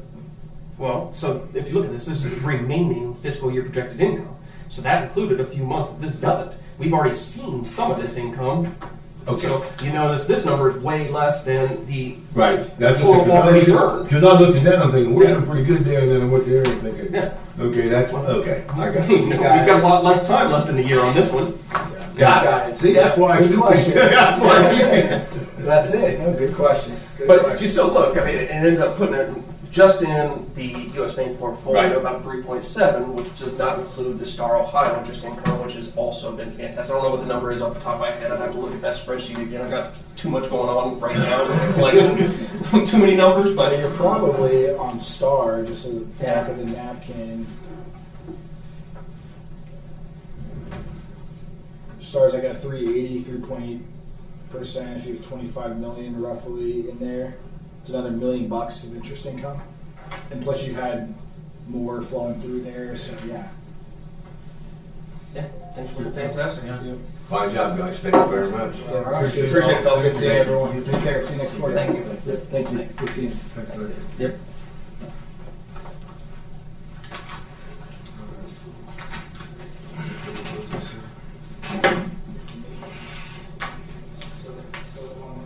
Approval of last week's meeting minutes. Yes. I was here. I'll second. All in favor, say aye. Aye. Bills for the week, total of $2,497,294.90. Out of that, auditor paid SEPCO bill, which was $1,191,895, and ACGP grant money was $1,129,583. So that was the bulk. Good. Second. All in favor, say aye. Aye. We're going to enter a phase here soon where we're going to start looking at normal weekly bills because we won't have October. $1 million going out every week. Administratively, and the bills was me. David said no on the minutes because he wasn't here. And Jack said, it's all second. I still voted yes. I just didn't. He voted yes, but he didn't say. Thought it'd be weird if I seconded it. Data now analysis, $18,695.17. Second. All in favor, say aye. Aye.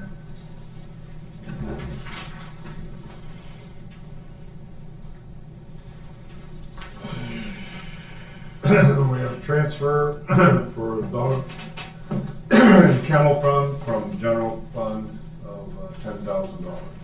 That's for vehicle repairs. So, I I will second, but I do have a question. We have supplies is the next request transfer, so that was just the remaining funding that they had. I closed the purchase order so I can put money into that. Got it. Okay. All in favor, say aye. Aye.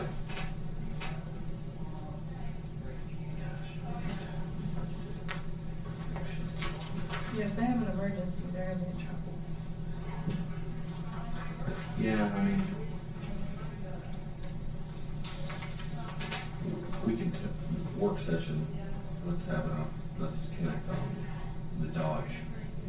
Right, we can talk about where that is and what we need to do. And Say that again, I'm sorry. during work session, let's talk about the Dodge and Okay. Pam was talking about her vehicle situation today and I'll get it together. Okay.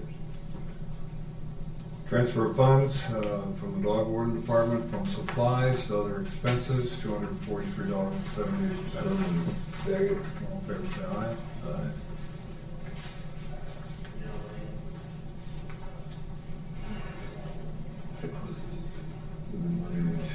She is precise. Dog warden department, transfer from workers' comp to supplies for $1,020.80. Second. Or so. Yes.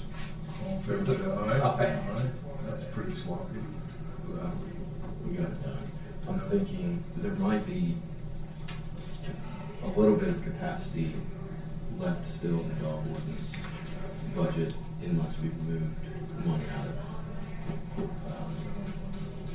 income, or sorry, compensation. Yeah. Because we've had now several months of less. We're still pressure down in the dog warden's office. That's what, probably 3 months of We got, Yes.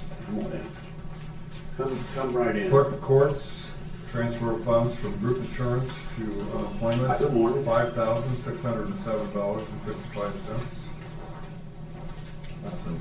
some Transfer funds. Second. Favor say aye. Aye.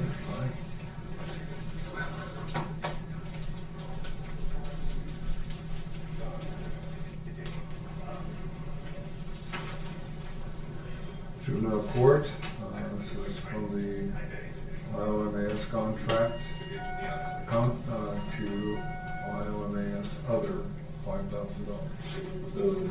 second. All in favor say aye. Aye.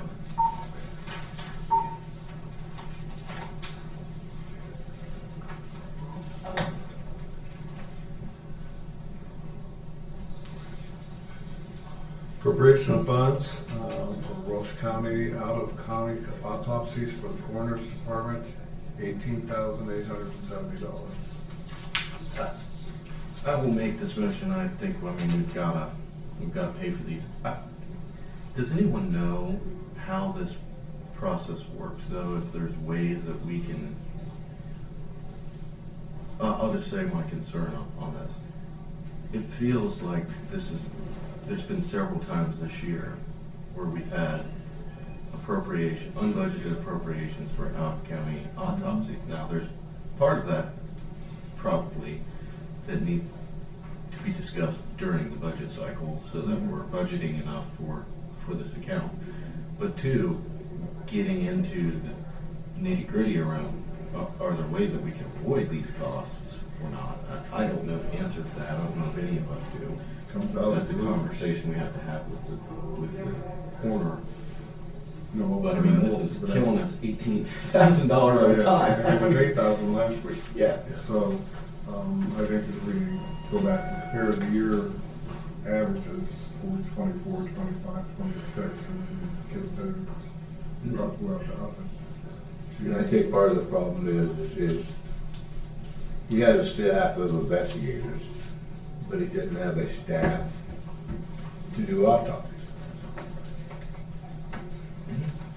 So he sends, like most people, or most small counties, something like that, send it to Montgomery County.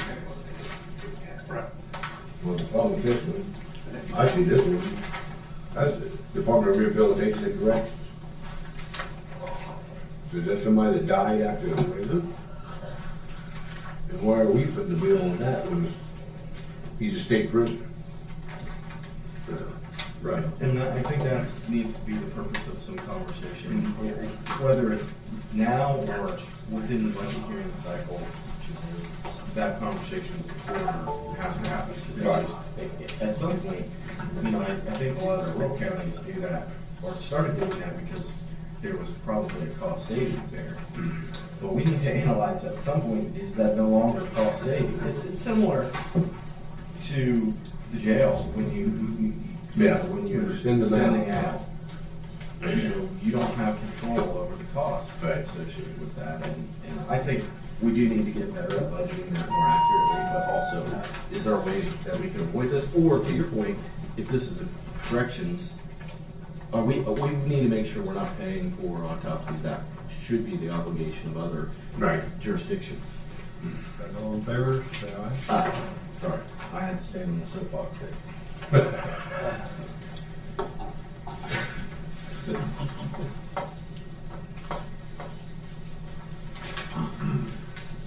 Asset disposal form from court to courts, 1 3-door file cabinet. Oh, not a chair. Obsolete. Yes. It's all right. Sorry. Second. They're running the around the number of chairs that get disposed in this county. And staplers, right? Staplers, yeah. We haven't had a stapler in a while. I think I sent like 5 over one time. It's not your department, it's everybody's getting Oh, yeah. chairs. It's the wellness program's not been working at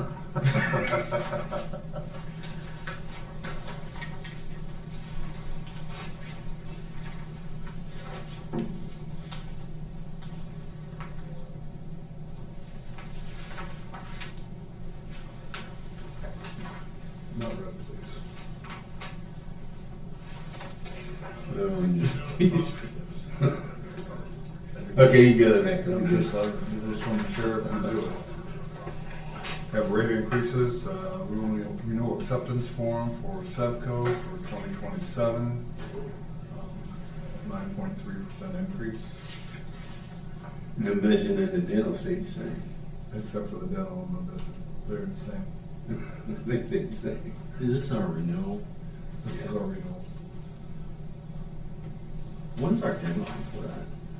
Huh? What's the deadline for this? I'm not trying to upset anything, it's just we're about to pass the tax budget that has a different number entered into this. We can make CCA wait, right? What's the, I mean, if the deadline is today or soon, we signed it last year in September. The only thing I can tell you, it's not gonna get any better.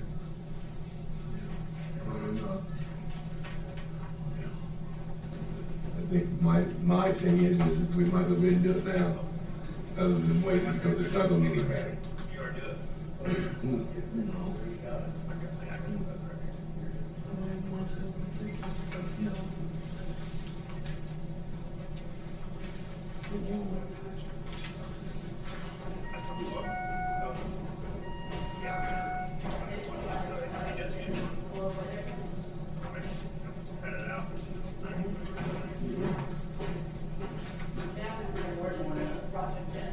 So moved. Oh, is that what we're doing? We already so moved it. Oh. Waiting for a second. Oh.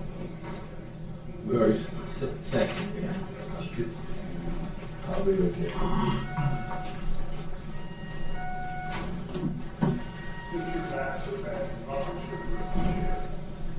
September 11th is your actual date. Well, then I'm gonna hold off. I'll just yeah, and I won't vote no if you want that. We can hold on. We're gonna hold on.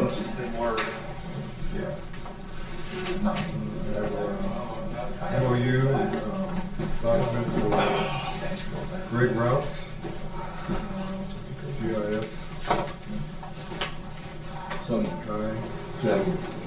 All in favor, say aye.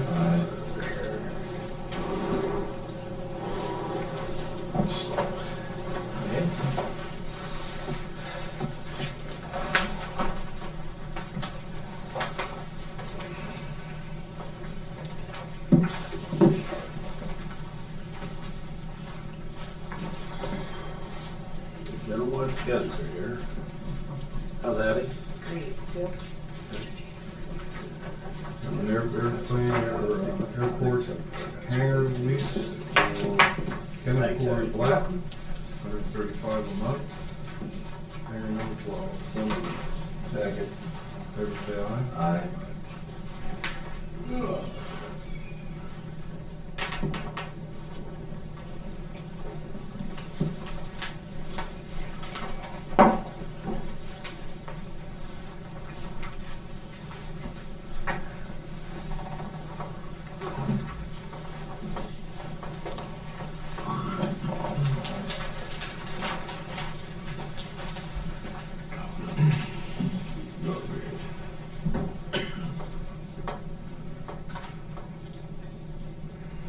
I've been most here for the flowers and stuff for the hard $69.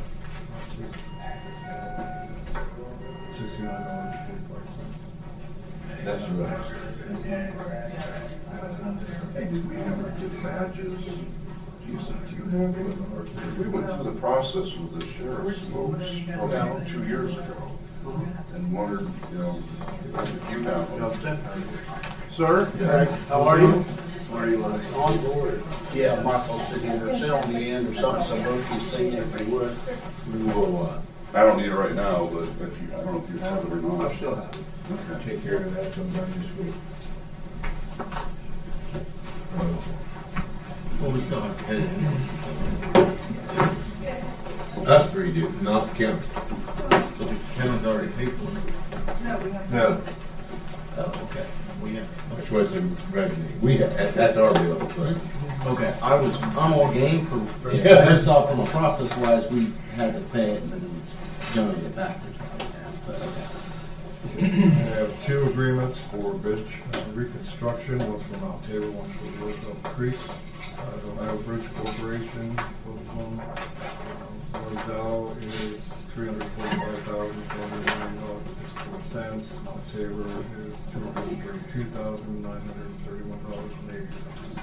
So, second. All in favor, say aye. Aye.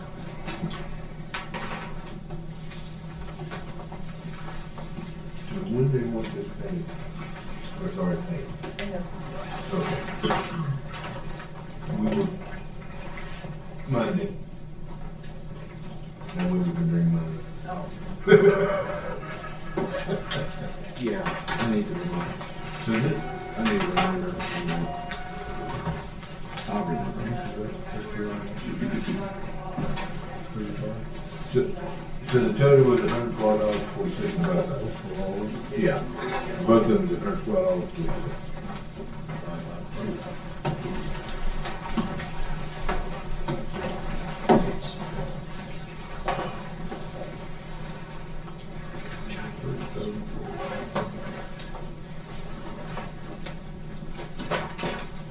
$38. That's all I got. 2 minutes before the next meeting. Right. Oh. Oh, the hearing. I'll make a. What did I just do? Are we done on the circuit? No, I got it on top here. That's all the documents that you sent. Did you get them out? No, Kevin. I'll make a motion to approve the tax budget.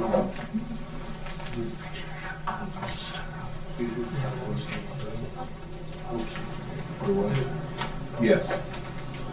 I'll make a motion to approve the tax budget. I will second that, but I would also, as we just kind of pointed out earlier, this is a tax budget. I don't know if we've ever even done a hearing or anything like that, so I think we're in a lot better place. But that being said, we've still got a long way to go. There's things in here that are not going to be in here. There's things that aren't in here that are going to be in here.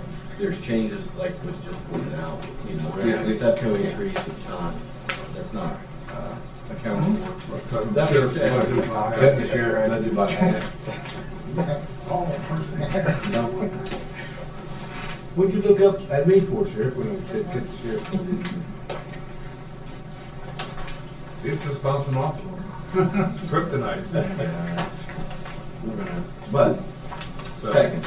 All in favor, say aye. Aye.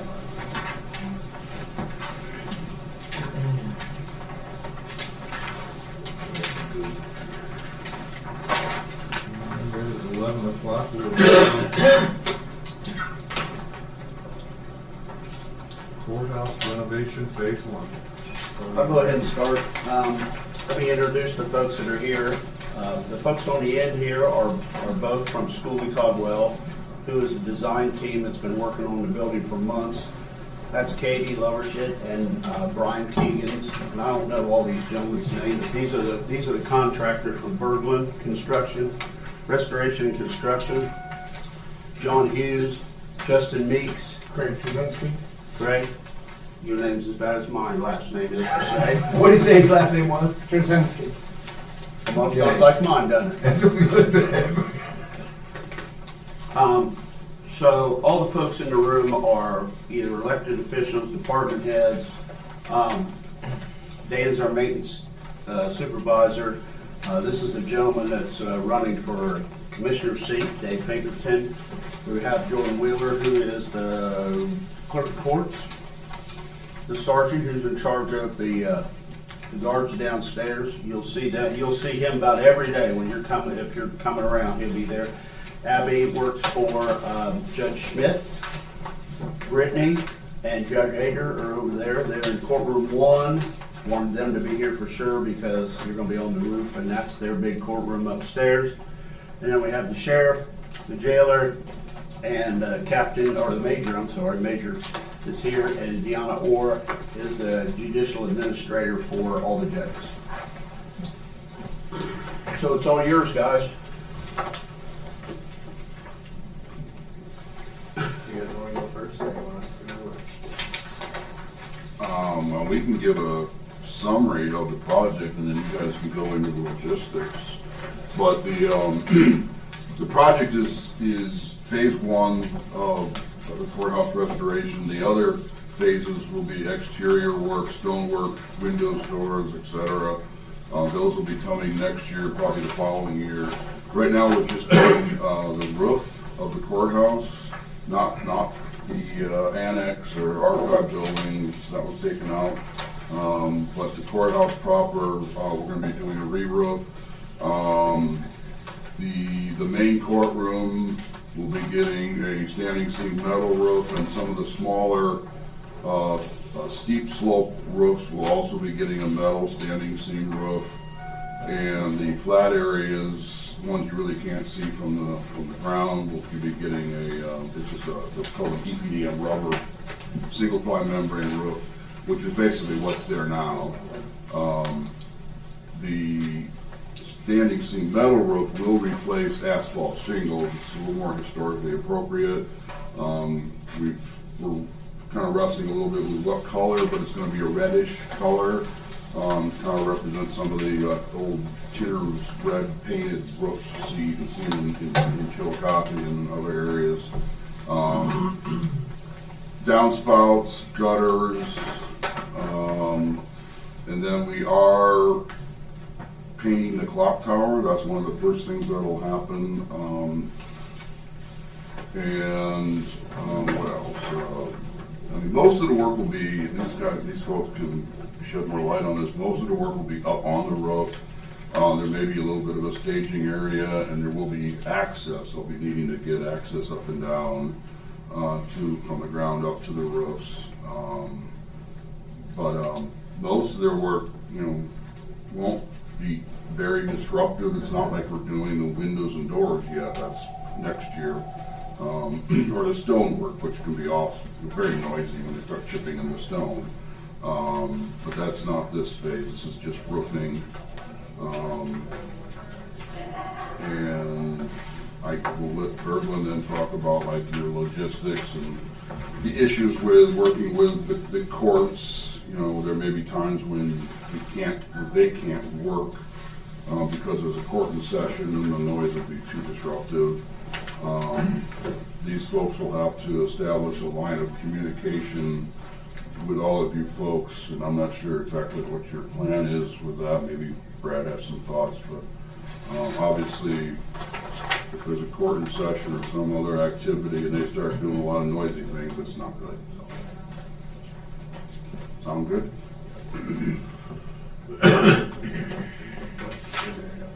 Yeah, that's it. So Craig's our superintendent. He's going to be here every single day. He'll have a cell phone, maybe even a walkie-talkie. You could easily get him. I mean, it's not a big site, but Craig's going to be your point of contact throughout the entire day for Berglund, from start to finish.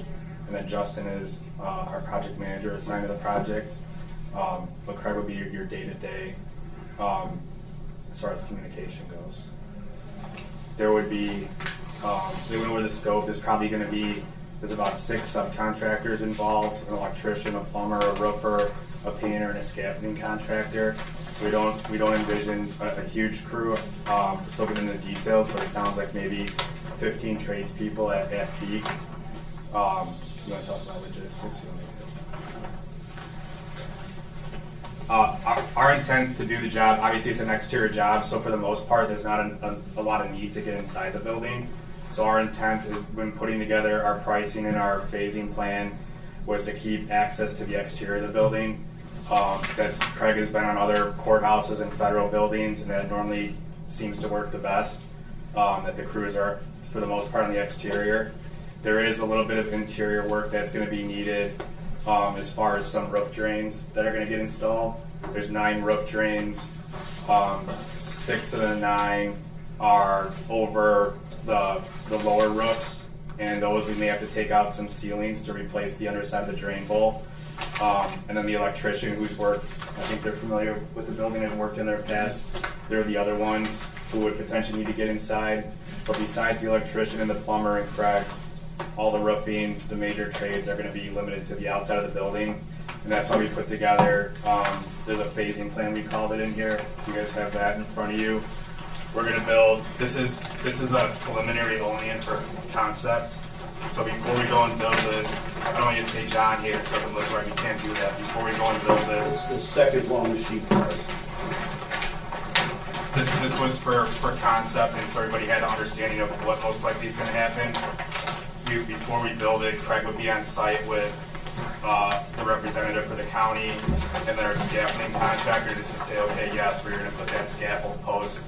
That's okay. We don't need to move something. We want to build something, and then a week from now, everybody said, hey, you guys shouldn't have done it that way. So we'll have this for open discussion, but just concept what we're thinking. So in the rear of the building, there's going to be a stair tower to get on the north roof. We showed a canopy, so that way, if there's a fall hazard or any risk of, we're going to be doing gutter work over there, and I know that's used heavily for bringing inmates from across, and we can't interrupt that, so we're going to have a canopy that you'll be able to walk underneath, so pretty much those doors would stay operational to the most extent possible. When we're erecting the scaffolding, that would probably be the most intrusive to you guys. On the south, to get on the other flat roof, we're going to have a canopy that goes across the sidewalk that people can still walk underneath, and then another stair tower to get on the south roof. And then to get on the courthouse roof with the clock tower, we're going to have a stair tower up on the plaza deck, or terrace, whatever you want to call it. And it's going to have, that terrace will be temporarily closed during construction. But we would make sure the doors are operational in case there's a fire or people need to get out in an emergency. But there would be a stair tower up on that terrace that would be installed.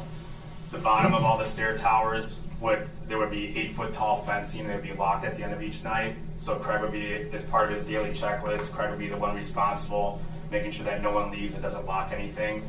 So that would be on his high priority list, including, I know there's a roof hatch up on the tall building, making sure that's secure at the end of each night.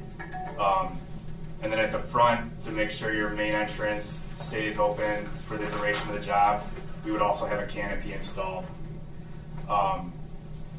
Besides the canopies and the stair towers, we're replacing all the gutters. So tradespeople are going to be using ladders, and we give you a more detailed plan of how they're going to circumvent the building because they're going to use ladders and possibly small lifts to do gutters and downspouts. So if it's important to you to know, which I'm assuming it is, hey, what day is a scaffolding or a lift or a ladder going to be in front of a window? Justin will be like to typically do 2-week look-aheads, so a schedule even more detailed than what you have as a preliminary schedule showing where people are going to be working at certain days. So you guys know in advance what we're anticipating and if we need to make any adjustments to that. Can I say one thing? You mentioned the 8-foot plywood panels at the bottom of the stairs. My experience is, and this is partly from a job I recently did in Newark, no matter how high that is, some folks will still find a way to climb it, or climb the canopy, and get up on the roof, and then if there's open hatches or unlocked windows on the courtroom, places where they could get in, do you have a plan to make sure, the windows are locked and the hatches are locked? Well, I think some of those hatches are open from the top side.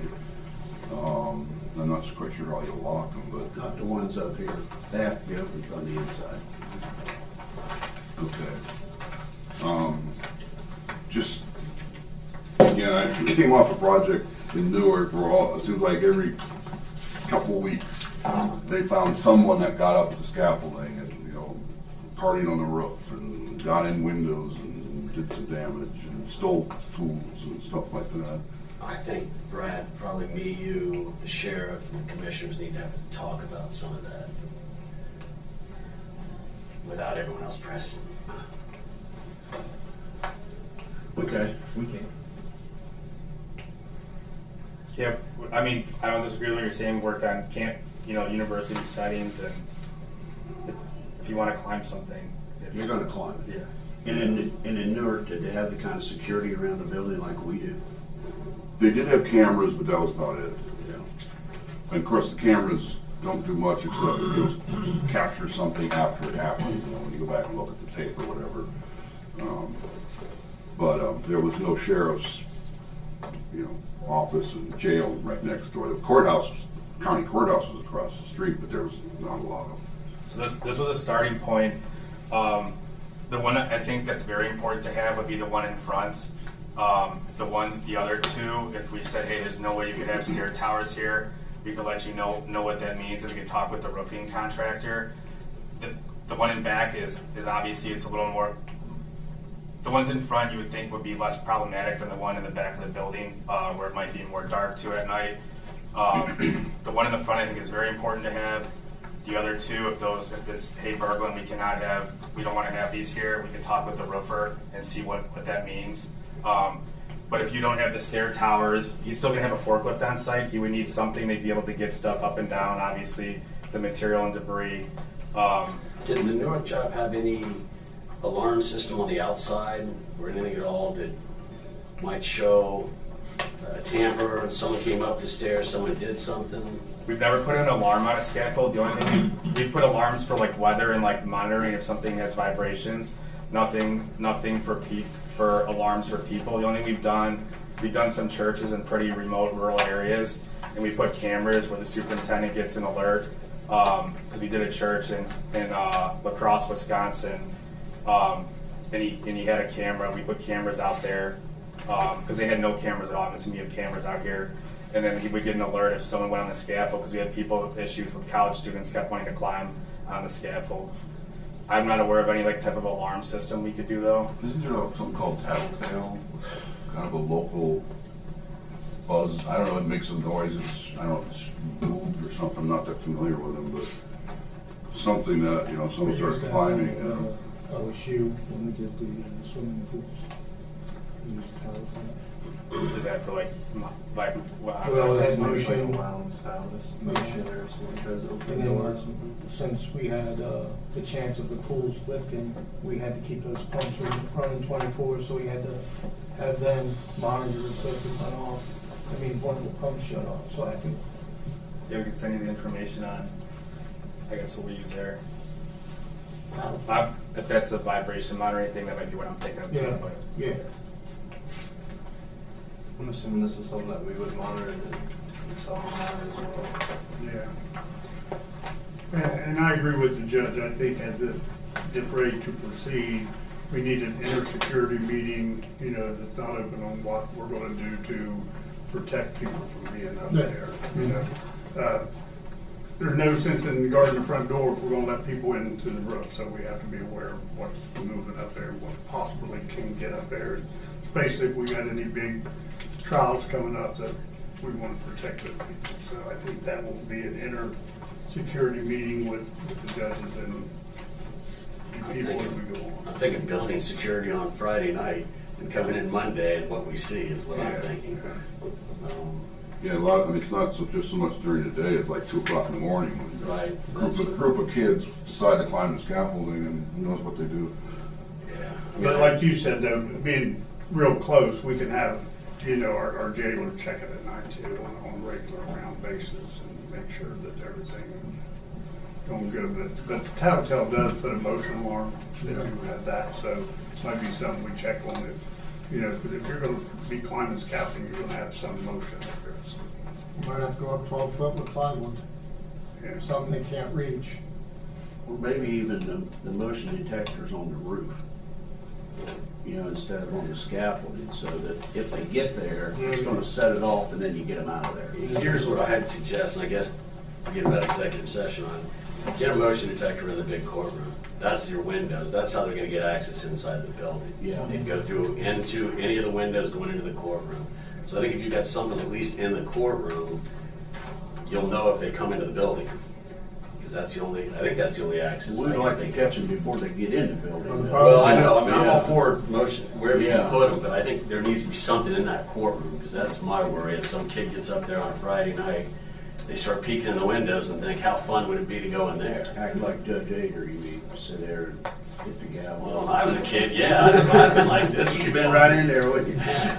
You really can't put motion detectors on that scaffold because if the wind blows, The wind blows, it's gonna it's be gonna hot. shake it, That's what I and mean. it's gonna keep going off. So Motion detectors on the roof maybe, Yeah. and then something in In the courtroom, and then make sure the sheriff, the dispatch has the ability to monitor what all the cameras that are up there. Yeah, they can now. All right, awesome. Then dispatch can keep an eye on everything too. That's probably as good as we get. Yeah, we're open to anything, the 12-foot plywood, 16-foot, put 2 of stand them up, 16 Yeah. feet, but like where there's a will, there's a way. Oh yeah, there's always going to be a will of the way. I mean, OSU's even when I worked at OSU's, they make us use 12-foot fencing with barbed wire all the way around, just so the kids can't climb the roof and mess around up there. And 480 volts. 480 480 volts. Yeah. So we need to have some more discussions about this offline then. Yeah. But yeah, nothing sounds unreasonable, and definitely talk some more about that.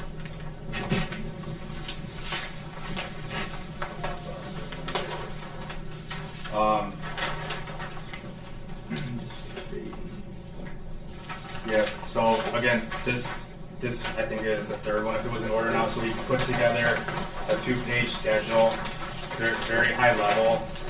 Like I said, I think like to supplement this, since you guys are going to be having court cases that arise, it might be, depending what work tasks we're doing, it might be disruptive. Justin will be giving you either a 1-week or a 2-week look ahead.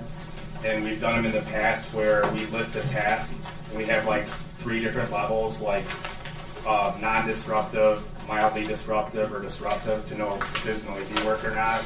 There are a couple work tasks like coring through the cornice. There might be some concrete deck repairs that would be a little bit more disruptive than actual doing the roofing, which is 90% of the job. But we can highlight those, very, very clear, so you know exactly when those, might be a day where we got to go through the cornice. Do we want to be coring that cornice on that day? There would be something with noise that no, we don't want to do that at that day. So we give you a 1 or 2 week look ahead to supplement this. This is very high level, but this tells you the process of how we were going to do it. John, it looks like the judge, his bailiff has brought maybe their docket there of what they've got coming up for the next few months. I'll hook whoever wants this up. That's to the end of the year. Okay. And it's, as of right now, it'll change by 3 o'clock this afternoon. This is where we are, and jury trials will pop in and out. But that'll work for us. If you give us a week or two notice, we're probably can work around just about. When you say like high noise, are you talking about like high noise for an entire day or high noise for a couple of hours? Just be intermediate. Yeah. We can, if we don't have a jury trial, we can work around a lot of stuff. If it's noisy for 20 minutes, great, we take a break for 20 minutes. If it's noisy for an hour or two, it'd be good to know that in advance. But if we have a jury trial, that's when the problems are, because it's kind of hard for me to tell jurors, go cool your heels. Right. Yeah, so most of the stuff we can plan out and know ahead of time. There are some unknowns, like we're gonna rip all the roofing off down to the deck. And no one knows what the condition of the deck is, right, till you rip it off. So there's 2 types of decks on your building, a concrete deck and then a wood deck. The concrete you would have to chip, and that would make noise in chipping it. The wood deck, you may have to saw and remove a section of the wood deck. It might be a little bit less noise. So those are the things in my mind. They're going to tear the roof off, and oh man, we weren't expecting this, right? And we have to have a plan in place that they could hopefully do the repairs still that day. And maybe they're doing this. We make sure it's got to get done in the morning. What time do jurors in court? Is it 9 o'clock or what Typically time? 9 a.m. start time for jury trials. Because we got to comply with the city ordinance, but I mean they would want to start as early as possible. Like 7 a.m. As long as if it gets later in the season, it gets dark out. It starts to get late out later. Everyone guys starts fine with me. And like I said, most days it's probably going to be all right. If you give us a week or two notice and say these are days where there definitely could be, these are days where there shouldn't be, that's fine with us. But if you say, we may tell you, though, we have these 2 days you can't make noise. It's going to have to be quiet days. Yeah. Judge, you guys aren't going to have that ag murderer trial until next year, right? Correct. And Brad, I hadn't told you that yet, but our ag murder trial was supposed to start September. It got continued. And that would have been a bad one, because that's like 2 or 3 or 4 weeks long, and that would have been a tough one. That's not going to happen this year, so no worries there. All of my trials, I don't think I have anything that's going to be more than a 3-dayer. And I've murdered, yeah, this is going to be a short one. I think we'd be able to work around it pretty easily. If you just give us enough notice, and then like I said, there may be once or twice where we tell you guys, hey, we're going to have quiet for a couple of days. It was pointed out earlier, not in this meeting, but that sometimes a jury trial the jury will come and the lawyers will come and the plaintiffs and everybody, and then it gets settled by 9 o'clock and then everyone's gone. Not in my courtroom. Not in your I haven't had that happen I've had that happen one time maybe in 3 years. Okay. 2 years. No, I make the attorneys show up the day before, and I say there are no deals the day of. It hasn't worked out the day before, because I'm not going to bring jurors in, 100 jurors in, get babysitters, take time off work to walk in, just go home. Okay. So I don't do that. That won't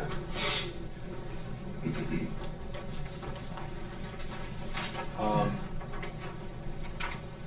Yeah, and Craig, he was at Kennery Federal Building for 2 years. He has he's gonna, I think, work really good with the team. He knows he's not his first rodeo as far as working in an environment like this. So hopefully I don't put you on the spot, Craig, but I think you're very good at making sure everybody, we're doing as much as we can to help out. We know it needs to get done, so the court's going to work with you guys as much as we can.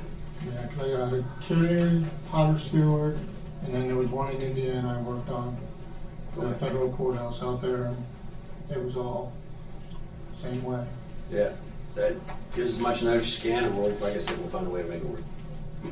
So, yes, high level, we're looking to ideally I know we need to work out things before we start, but ideally be starting with scaffold erection in a couple weeks.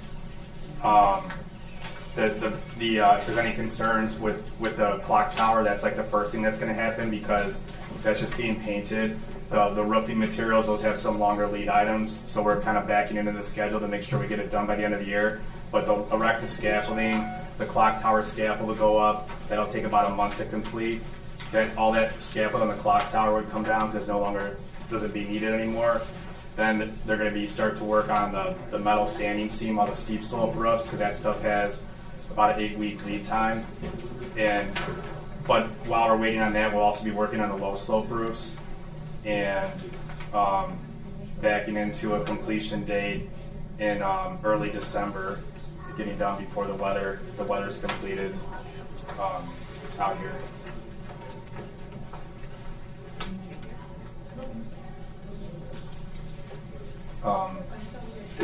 We're gonna work 4/10s too, so a normal work day will be 7 to 5:30, Monday through Thursday, and then Friday we would use for makeup if there was rain or something. Rain, or if we couldn't work during the day, because one of the days, because it was noise issues, then we have the Friday to make up.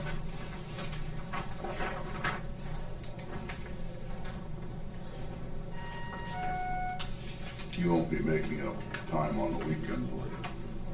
Probably less we need.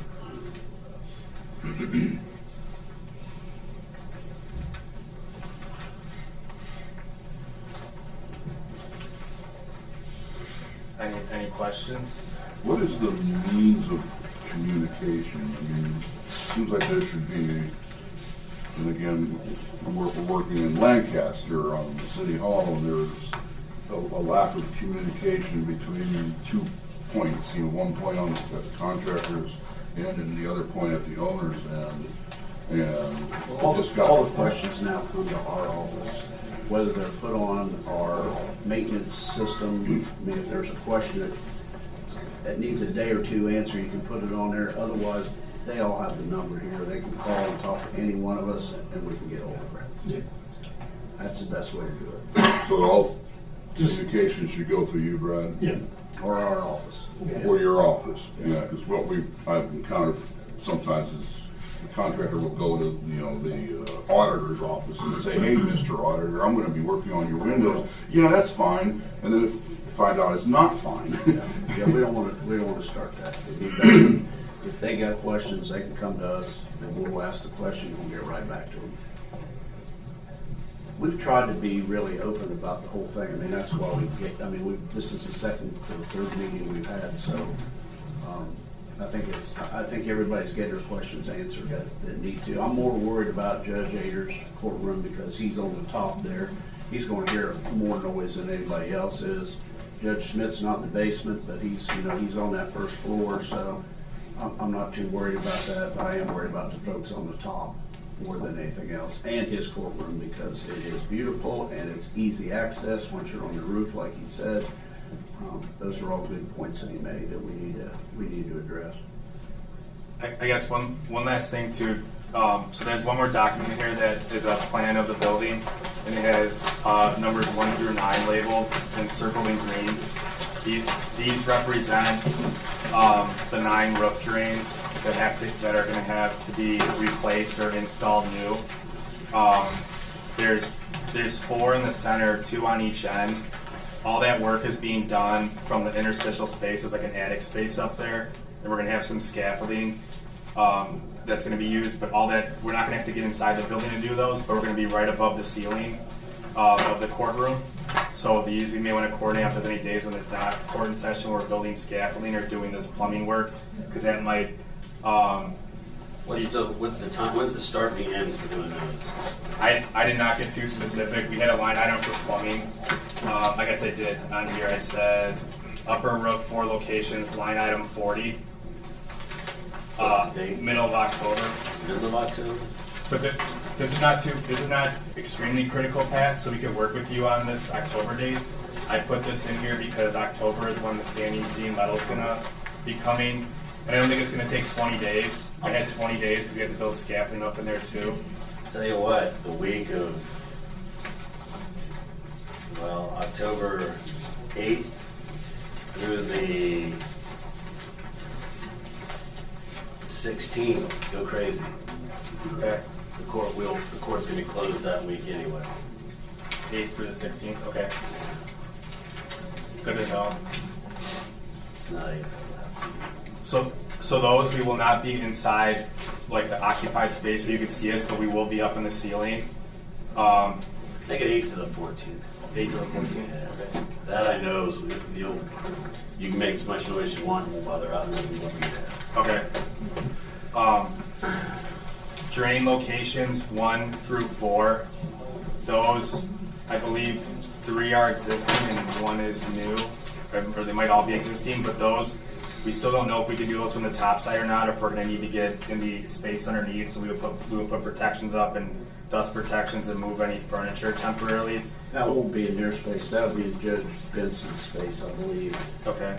Those are all existing drains. The only new drain in a flat roof is number 5. Okay, so hopefully 1 through 4 we could do from the top side and not have to go and remove the ceiling on the underside. And then drain 5 is a brand new drain with drain piping above the ceiling. That's going to be a little intrusive, and that will make sure we need to schedule Brad well out in advance. So we have to take apart part of the ceiling for that. So that's what this document was for, to show the locations of the drain work.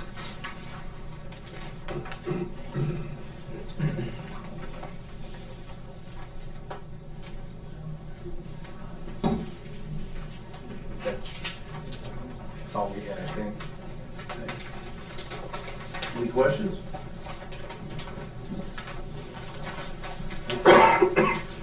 You want to stick around for just a minute?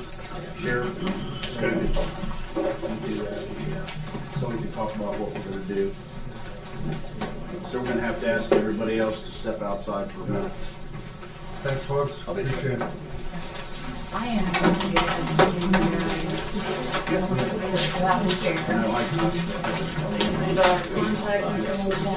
I'll step out. upstairs, downstairs, office numbers, office numbers. Hurry up. No, but I need some of my own. Just want to walk up there if you don't mind. I'm good. Thank you, service. All right. I'll meet you there in 2 minutes.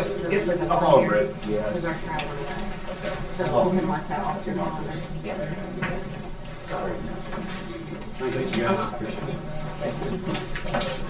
What I do for you guys. Oh, straight. I want to keep my cold out of the room. I really want out of the room. I'm going to talk Good to about see it. you. Yeah. We'll make a motion to. You guys can session. Okay. Second part of it. Yeah, the only one I wanted out of the room is Kevin. Yeah.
Much. Sorry, guys.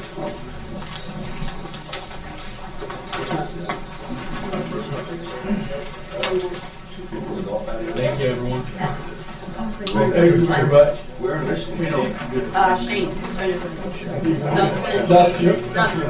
Is that yours? Oh, it's ask you. You got 5 more minutes. What time? 2 more minutes. That's good.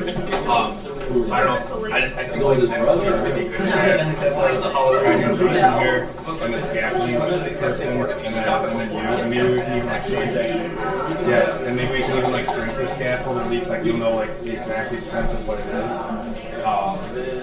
Before we go build. I don't know what your thoughts are. You know what day you want to do that?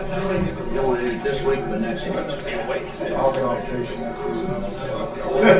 So you don't want to do it next week, do you? I mean, I'll be in state, so if I have to, I can come down here for a couple hours. Even like Justin will just make sure that everybody knows, and then any other planning we have to do before it goes on. You've got time this week.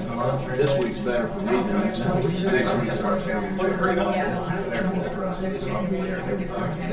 I mean, we can make it happen if we want to do it. He's not going to be here either, so. Yeah. I mean, either or, but I can still, I'll just be up north and I can run down here. Let's go outside here so they can have their meeting and we don't care. Thanks a lot. Thanks, guys. Thank you, guys.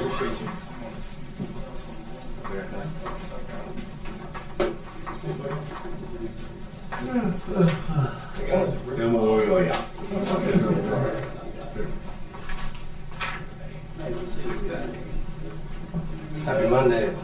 Hey, how you doing? Maintenance is good time.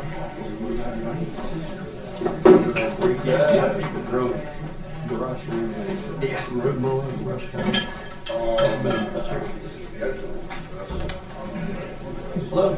Thank you. The $350,000. Maybe accident didn't want it or whatever. I think we can talk about it in the meeting, but basically putting together the program to spend it fast enough, because all it's the same as the ACGP stuff. Right. It has to be committed by a certain day. Yeah, and expended by, it's like that. And so we were still, let's just call it a meeting order. All right, so we've got a quorum. Appreciate the commissioners making the time today. You guys for getting in here. Pretty relatively urgent, but also fortuitous situation we have. There's an item that is not on the agenda that I'd like to add to the agenda today. There's a new round of potential state money for brownfield, and we'd like to have a motion to authorize the land bank to apply for that brownfield money. Is that how, be the lead applicant for Ross County for that brownfield money. So I'll make that motion. Second. Thank you. All in favor say aye. And any opposed, same sign. Great. Okay, so this second bit of business is just revisiting basically Rescue Plan Act money that went from the city to the land bank at the end of last year. And we went from the city to the land bank, and the city had set aside money for home affordability, home repairs, and like life skills programming. And the city needed to commit that money by the end of last year. We committed that money at the city to the land bank, and the land bank then was either going to build a program or find somebody to help run a program. That partner, which this group authorized several months ago, was Community Action. And working with Julie over there, we found kind of that we were trying to get a square peg in a round hole, where the money didn't really fit into any existing program that also matched how we said we would spend it. And so some things came up. Well, could we spend it this way, that way? We looked into our regs and how it was originally appropriated. We thought it couldn't. The closest thing we came to was basically subsidizing, some of their weatherization stuff, but they would still have to build out a program they didn't have. The fortuitous part is that I recently met with Ken Ehlers and Habitat Humanity for Southeastern Ohio, which is entering into a strategic partnership with Habitat for Seven Valley, our Habitat here, which covers, I think, just Ross and Bayway. Is that right now? And they're developing a relationship. This meeting happened about a month ago. The business model of Southeast Ohio Habitat is a little different from ours in that they're more robust and We have worked up a plan with Southeast Ohio Habitat, wherein they will do three things that fit the original city mission and the money. One is build a modular home. This is before the end of the year on a piece of land they already own in the city. So build a home. Two is do somewhere between 10 and 15 home repairs with about, I think, $150,000 of money. And then the third is do some home life skills education. This already fits into the work that they already do. What I'm going to do now is, I know I ran through it really fast, and I know you guys don't have a lot of time, but I'm going to introduce Ken, ask him to just briefly talk about a little bit of what they do, when you got some of your operations in Habitat Southeast Ohio, and then from there I think open it up to questions. And what the motion today would do is basically allocate it to Habitat for Southeast Ohio instead of community action, so we can get spent time. And Julie knows we're here. Julie likes this idea. So go ahead. You answered my question. Spend it in the time. Yes. Within the time. That's the note. Because my thing is it's grant money. It's $350,000. It's grant money, and we definitely do not want to send it back. No. Yeah, that's the thing. And we even talked about could we? Because community action has needs of the homeless shelter, right? Mm-hmm. But it doesn't fit into what it's not home affordability. They need just operational funds over there and that kind of thing. And so we had to make sure it was tailored because we'll get audited and all these things. Any other questions before I hand it to Ken? Ken, do you mind? Yeah. My name is Ken Ehlers. I'm the Executive Director of Habitat Southeast Ohio. Thank you, Mayor, for introducing me. I was very excited about this partnership. Like the Mayor said, we've entered into a strategic partnership with Scioto Valley Habitat. They have some strengths that complement our strengths, so we can all work together to help support housing all throughout the southern region of Ohio. Our aim would be to build a modular house, as the Mayor said. We have a lot of experience in doing this. We've done about 15 modulars. We just finished one up in Logan. Very familiar with this type of construction.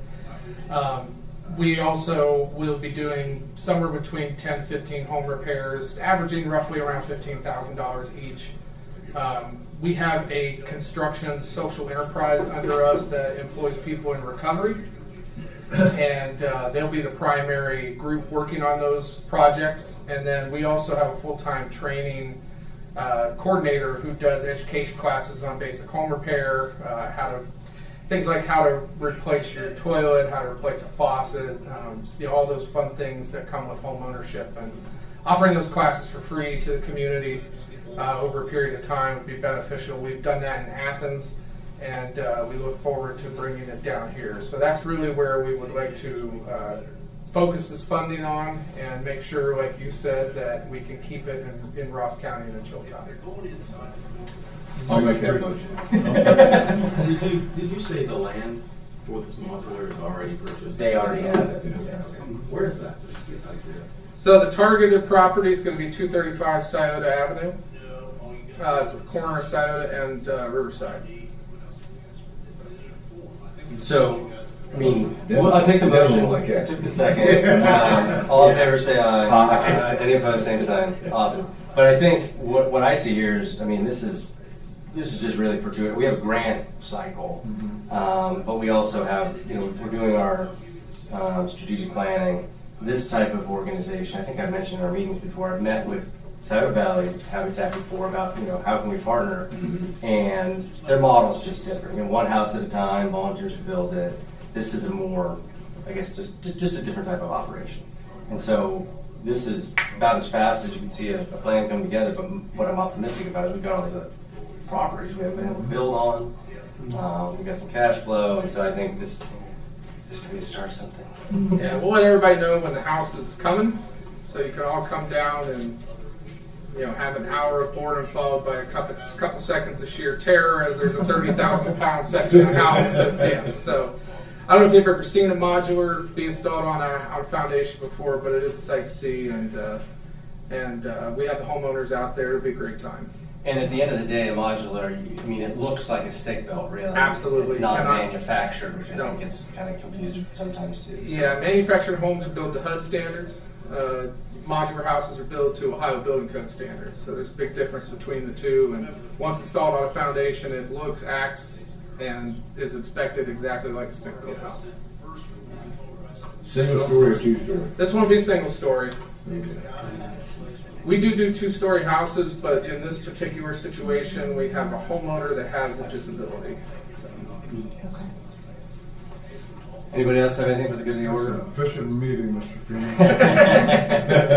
I tried. Kathy squeezed us in. Yeah, We really thank you. appreciate it. We have another one on the calendar, and I think we'll keep it there, but if we don't need to have it, we'll just let you know.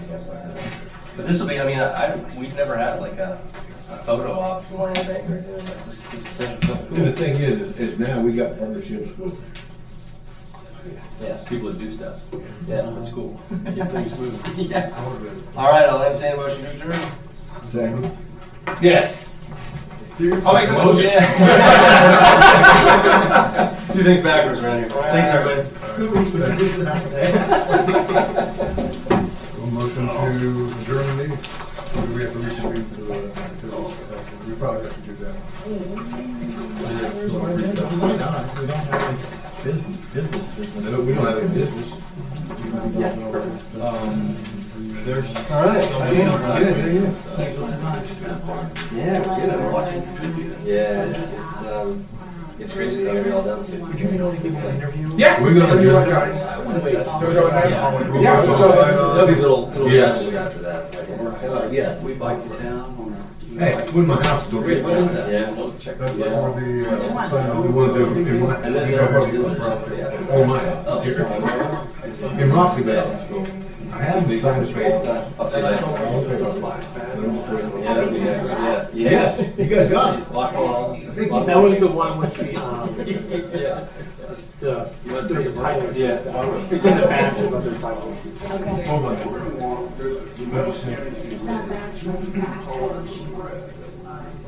I can't have titles. There was something that they flagged that we have to resolve. We're still meeting. It works. Nothing really. It was 10,000. It was filmed by the same guy. Yeah, on the corner there? We're not quite ready. Or are we talking about? No, we're talking about different products. I know just being poured out for demo. You know the address. Is that the one? No, the church is Roxybell that needs bulldozed. Well, with the people. La, la, la, la, la. I'll get back. Okay. Too late now, we're already on air. Thank you very much. Just real quick, I know you're getting ready to send that over to the Board of Elections. This is the way it should read. The last time it was posted, this is Ross County. It should say after, like they do down here at Chillicothe, Levy, Senior Center, Levy. The only reason I bring it up was we had a lot of people say that they were confused. You don't see senior citizens in it until you get down to the third line. That's all. I guess we can change that here. Well, yeah, but it's under actual prosecutor's office, it is right now. That's what I was gonna say a couple things. One, the prosecutor has to be that. We just can't add language to it. It has to be. Well, I figured that's why I came here first. I didn't know whether you had to do it or I could take it over to him. But backing up, we have not taken a vote to put this on the levy that's coming in. I seen that in the paper where they said it had passed, and it was on the Unless you guys. Scioto Guardian. We did it last week. Yeah. Okay. Yeah, there should be another resolution. I just thought we had decided That in he's our signed. You should have it. last meeting not to put that on the levy because it was too many. But I wasn't here, so. I hope it's on because we got signs ordered. Well, going back to the discussion from a couple weeks ago, one of the challenges I felt, which might be a new point, is that, you're going to the voters and asking for a renewal without a contract and without saying how those services will be rendered. So from a strategic Which standpoint, we're- that's a lot harder to pass a levy that you don't. Well, we're hoping to get the contract as quick as possible. And I think we've put things in that contract. I left you guys with what we were wanting to have in it. I think we're putting in the things that you want. Yeah, we are meeting with them on what we want to see. So we can start working on that and have some demonstrated performance. But yeah, you're right. It's easier to pass if you have a contract. In fact, Orange County senior citizens right on the top of it. I think that the other thing was a major point is a lot of people didn't get out and vote this last time. I think we had, went back and looked when we passed the last levy, there was 16,000 yes and 4,000 no's. There weren't even 9,000. The effort to- There weren't even 9,000. Yeah. People voted. But we plan to register people and make sure they're all getting absentee ballots and everything. I think last time the senior citizens really pushed on it. They had 5,000 absentee ballots. So they just weren't ready. I was on vacation, so I'll go over that one commission. Okay. Good.